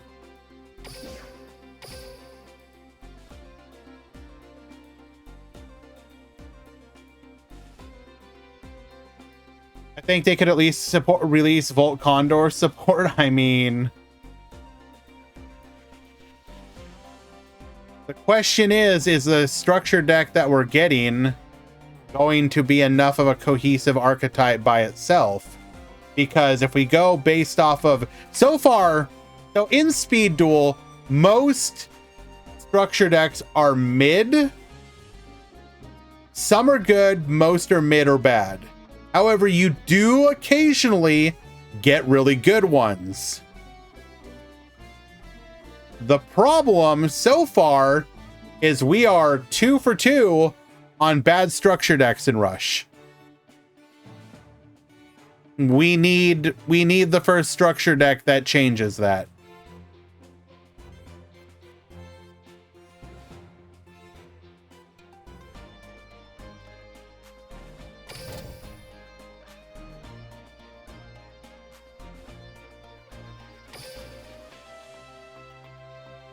What would I say is the best structure deck in Speed? Well, like of all time or currently? Because those are two different answers.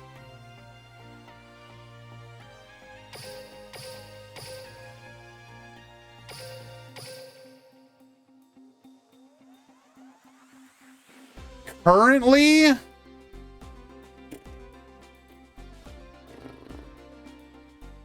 If you're talking a single structure deck that you could build a deck out of? Oh, that's a tough one.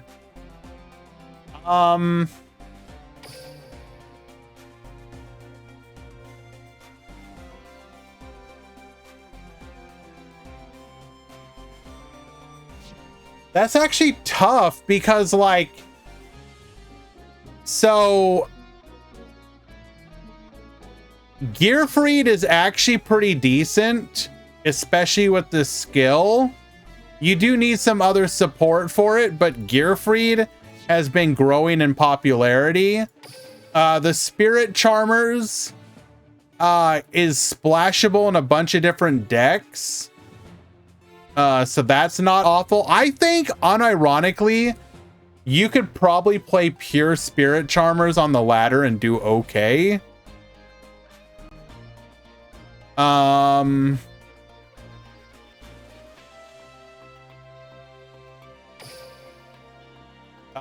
Dark Magician one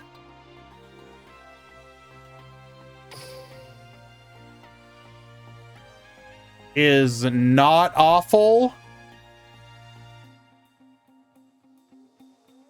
Actually, yeah, the Dark Magician one's pretty decent too.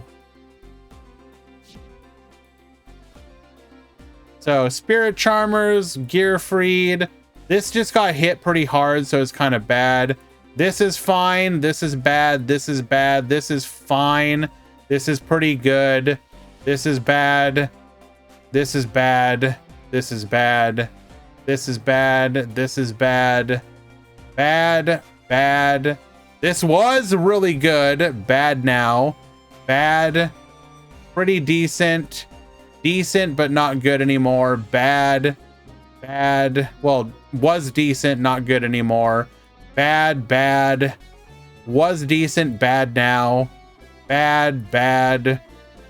Was really good. The Core of Red Eyes, which is actually pretty decent. Pretty decent. Bad. Bad. Bad. Or decent. Bad. Bad. Bad. Bad. Bad. Bad. Bad. Bad.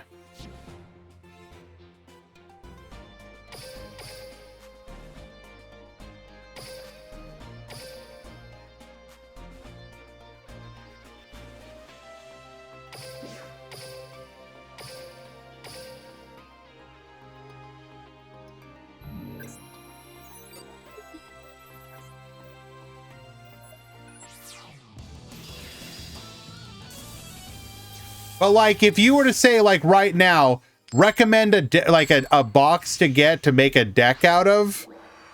If you were to buy 3 structure decks and make a deck, I would probably recommend Spirit Charmers or Gearfried, I think.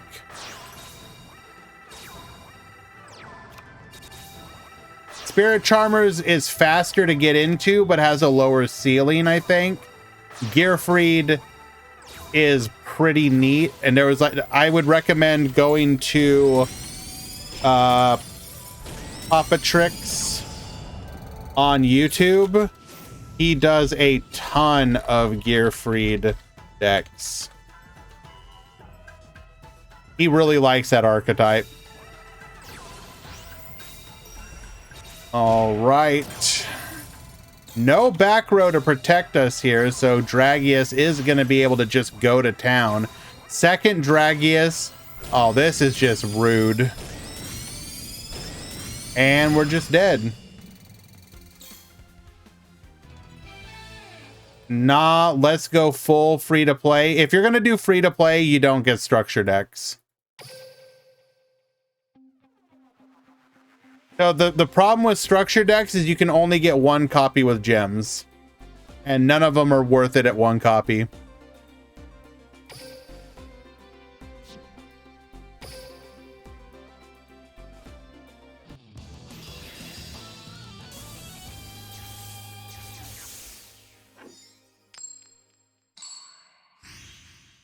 So never buy a structure deck as a free to play?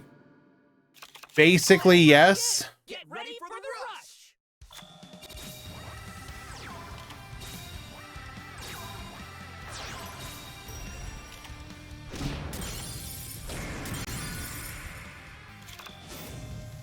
rush! Why would you want to get a single what single structure deck RPG Prince is good to get? Please enlighten me, by the way.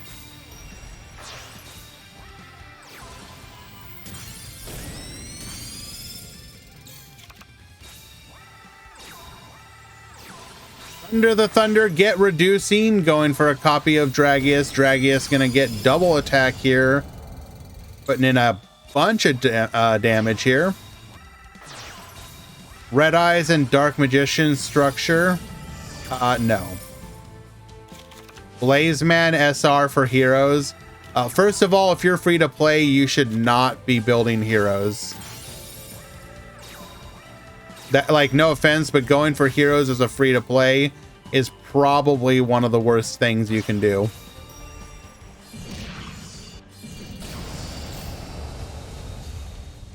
Ubel Heroes requires you to get 3 copies of the Neo structure deck, which you can't do as a free to play.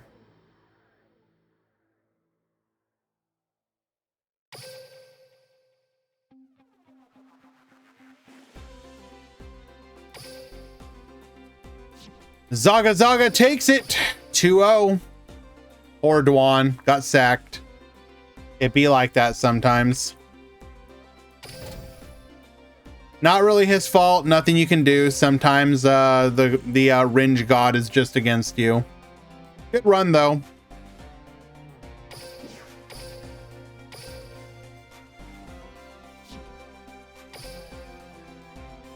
RPG Prince, like, no offense, my dude, but why do we care about not free to play? We're literally talking to a free to play player who wants advice. Telling that person, well, you know, structure decks are actually really good to get if you're willing to spend money. They're free to play. Like, okay. The one clarification. There is one instance where I will say that the free to play player can buy a structure deck, and that is the Odd Eyes Challenger structure deck, because it will give you a copy of Rebellion Xyz Dragon. That Dark Rebellion Xyz Dragon. That is good. You save yourself a dream ticket getting the Rebellion Dragon out of that structure deck. You only need 1 copy of it anyways.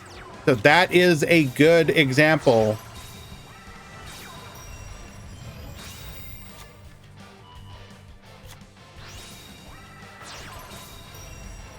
Summon Skull here. Ancient Arise. Oh, we are just getting absolutely sacked here.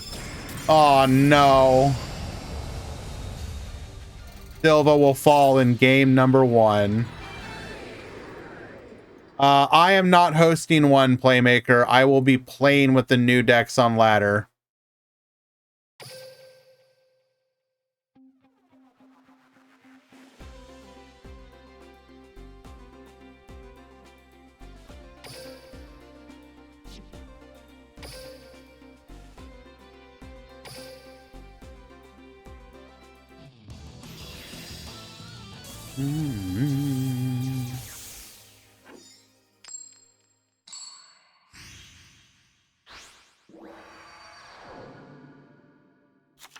Here I go! Get ready for the rush!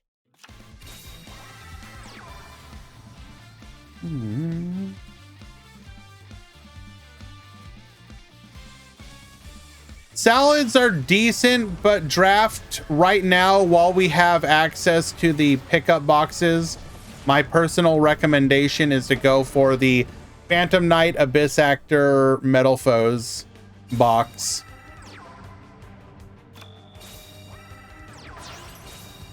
That will give you a variety of decks that are that are decent and relatively cheap to build.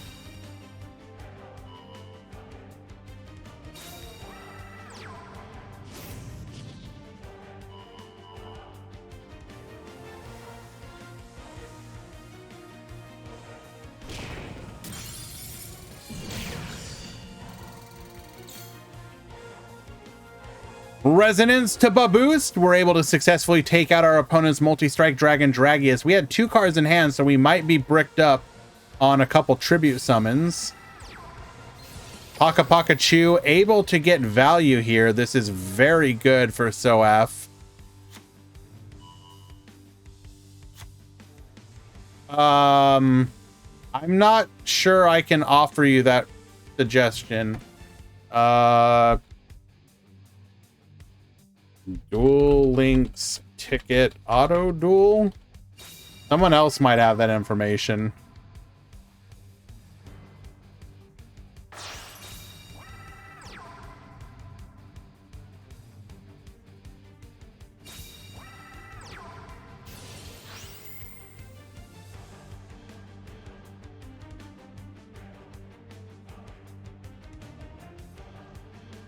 Do we have the widespread? Yes, we do. We are about to get sacked.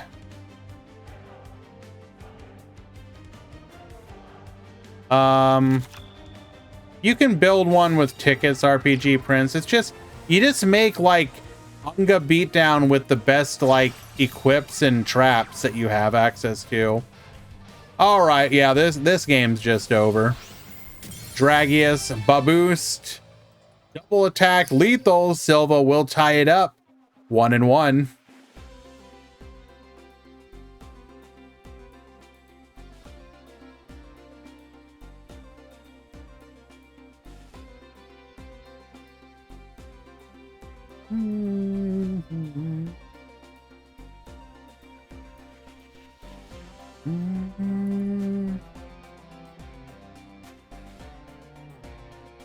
It depends on RPG Prince. It can be faster or slower depending.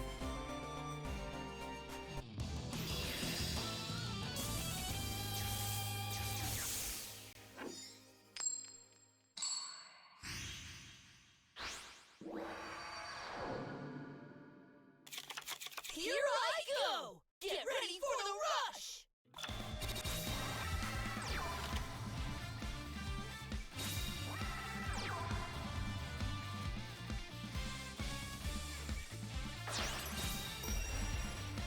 Bring forth the Summon Skull.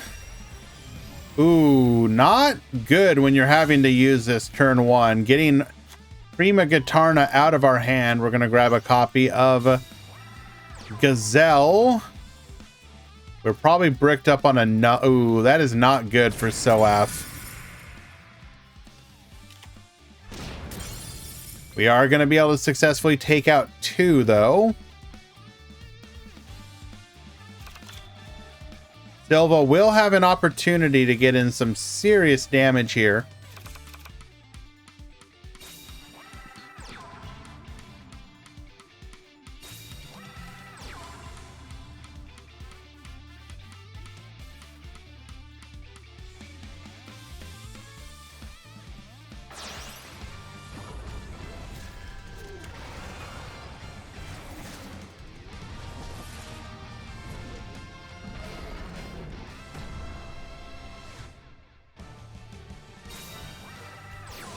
Dragius to the field. Gravity Press Dragon, get reducing.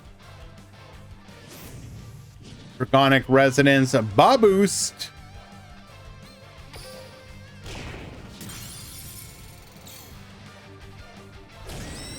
Gonna get in for a hefty amount of damage.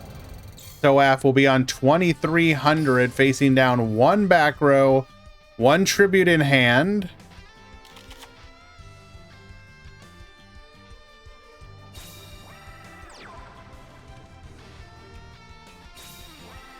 Incidentally, is Philly, I don't know if you have joined yet or if you want to, but we do have a Discord. We can get you, we can either help you in our Discord or we can find you resources that can help you if you don't already have good information for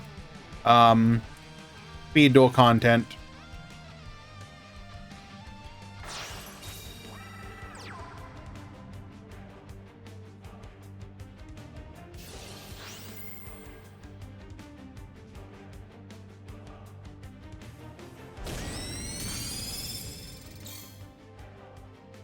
Going for the clap back here. Now, Silva does have the opportunity for a blowout here. If that set card is Dragonic Pressure, which it is, wipe the field. We could have lethal right here, right now. Bring back the Triad Drago. Double Dragorite, Dragonic Resonance, 2000, 2000. That is gonna be lethal.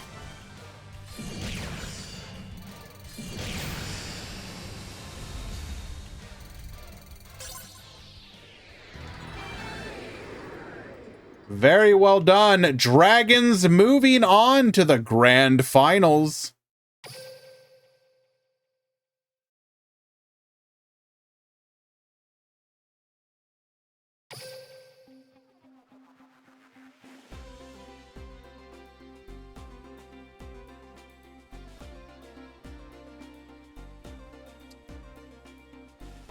Alrighty, we are gonna have Dragons versus Aggro.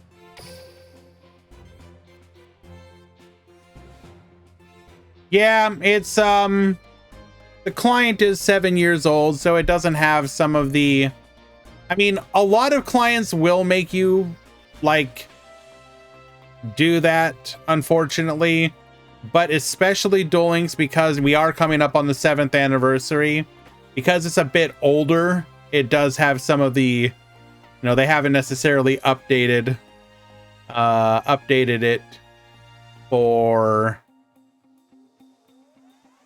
with that in mind. Don't worry about PvP. Nothing ever good comes from there. Ah, yes. I want to play the game that's focused on PvP to not PvP. Excellent, excellent decision, Fan Luna.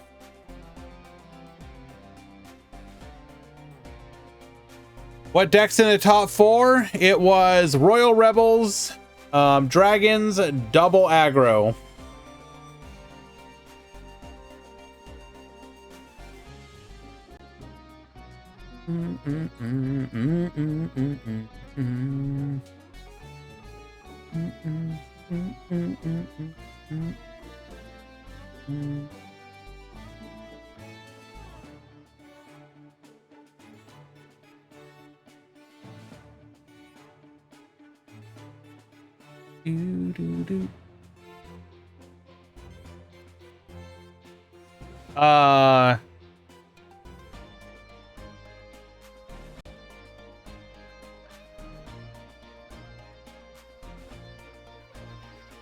Easy is, are you sure that breakdown is correct? Did you separate aggro and beast engine into 2 different categories?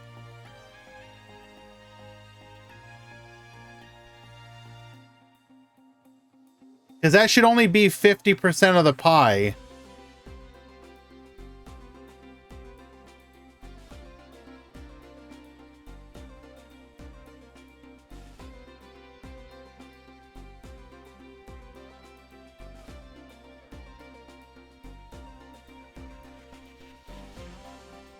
I'm a little confused.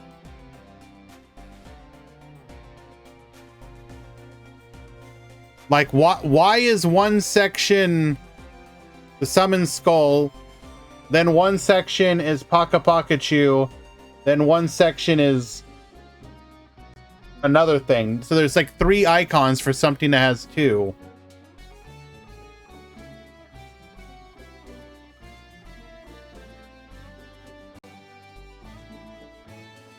For everyone in chat, I'll bring it up. I don't know. Not sure what we're going for here.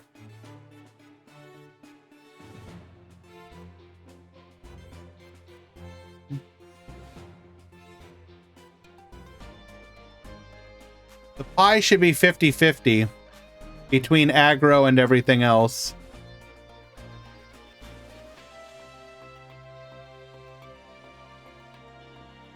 I should be 50-50 between aggro, all other decks. That seems off somehow.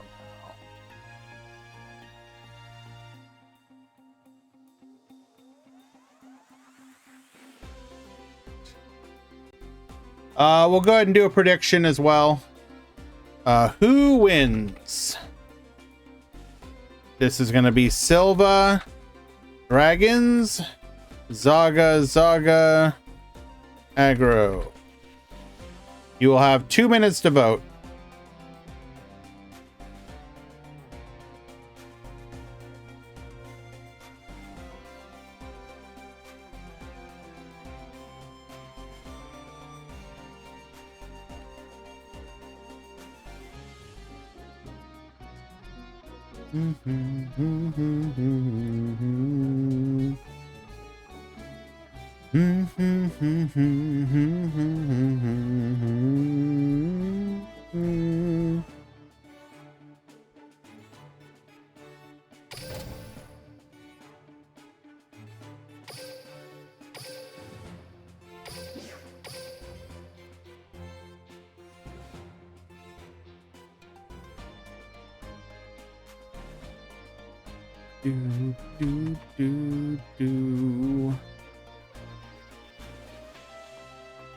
All righty.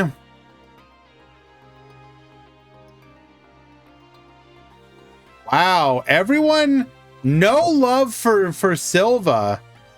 Damn, we about to have, if Silva wins, the 4 people voting there about to eat real good. God damn.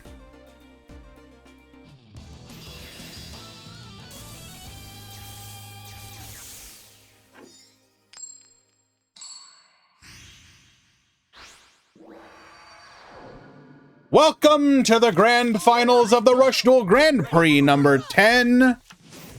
we have Dragons, hoping to prove that they are still the best deck of the format, and with the actual probably best deck of the format, Zaga playing aggro using the Beast engine. We're gonna go Dragonic Slayer, activating our skill here. Go ahead and pop that back row. It is the Widespread Ruin. Excellent hit, since we know that Hammer Crush is useless. And Zaga just bricks? What?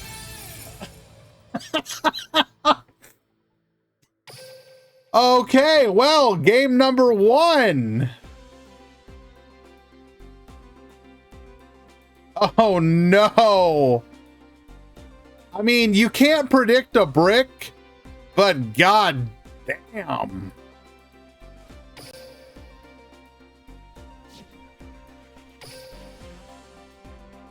That's just unlucky.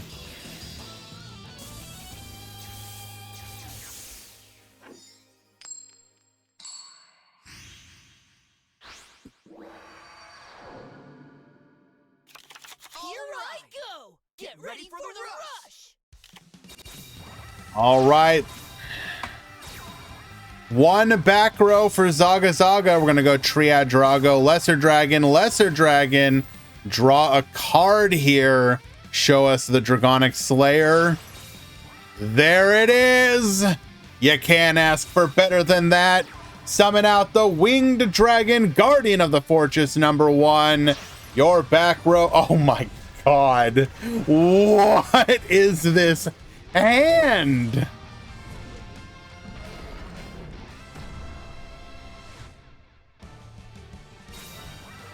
Dragius Slayer, pop the back row, get Bob boosted. Gonna go in for 300. Clear the monster, 2,500 on top of that. Zaga down to 3,200, facing down 2 boss monsters. A new 5-card hand will give him his chance. Come back. Hammer Crush deal. We're gonna go ahead and set 1. Draw a card in response. That is once per duel.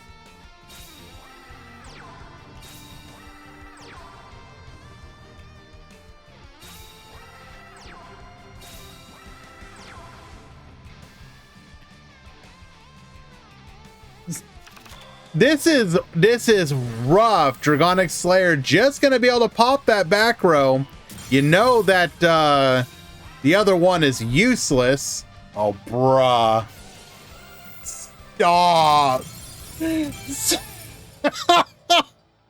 Dragons with the absolute sack.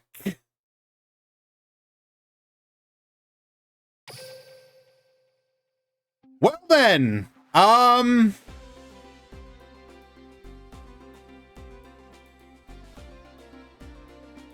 Dragons, all it takes is a brick sometimes. Or is it even fair to call it a brick? Like, I think Silva just like god-handed both games. Choose outcome. Silva, Dragons.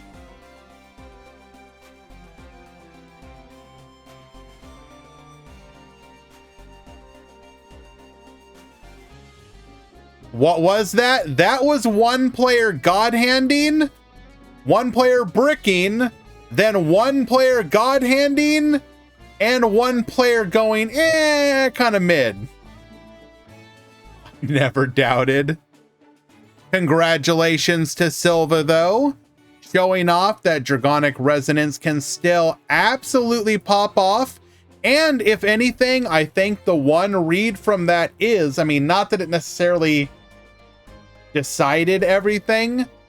Slayer is an insane boss monster still because of how important back row has become and the ease of which you get to pop it. So even though Resonance has lost a lot of its tools and a lot of its power, it still has a lot going for it. Excuse me.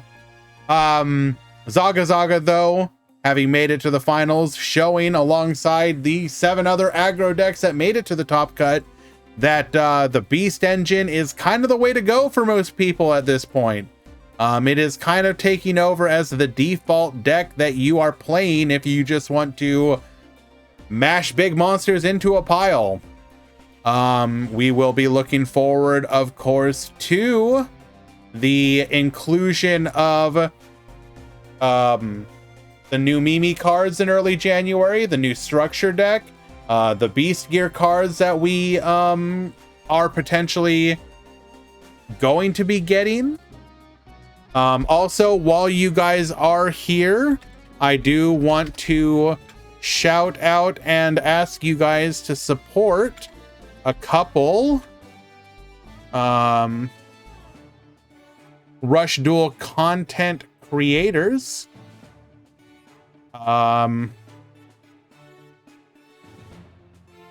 The two that I am particularly fond of are gonna, and they actually just did a bit of a collaboration video.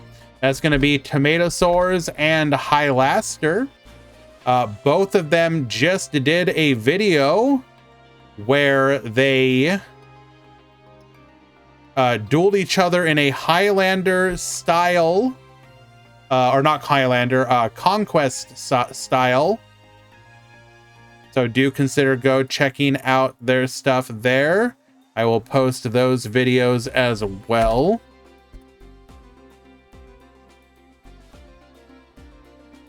Both of them also stream.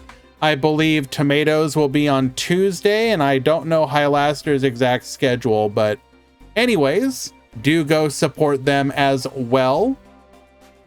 If you are interested in the tournaments that we do here, please consider joining the Discord, ! Discord. Tomorrow, we will be doing new box opening, new box decks. So if you want to, you know, come hang out. It'll probably be around 12 p.m. Eastern. That's when I will be home. No new box tournament. Try more, Dr. Dino. I want to play the decks, damn it, not watch them. There will be tournaments throughout the week, though, and I will let you guys know about any that I find. Let's go raid my boy Acceleration Gate, who is hosting a speed duel tournament right now. Let's go support him. Thank you everyone for hanging out today. I will see you tomorrow, I hope. Until then, have a good one.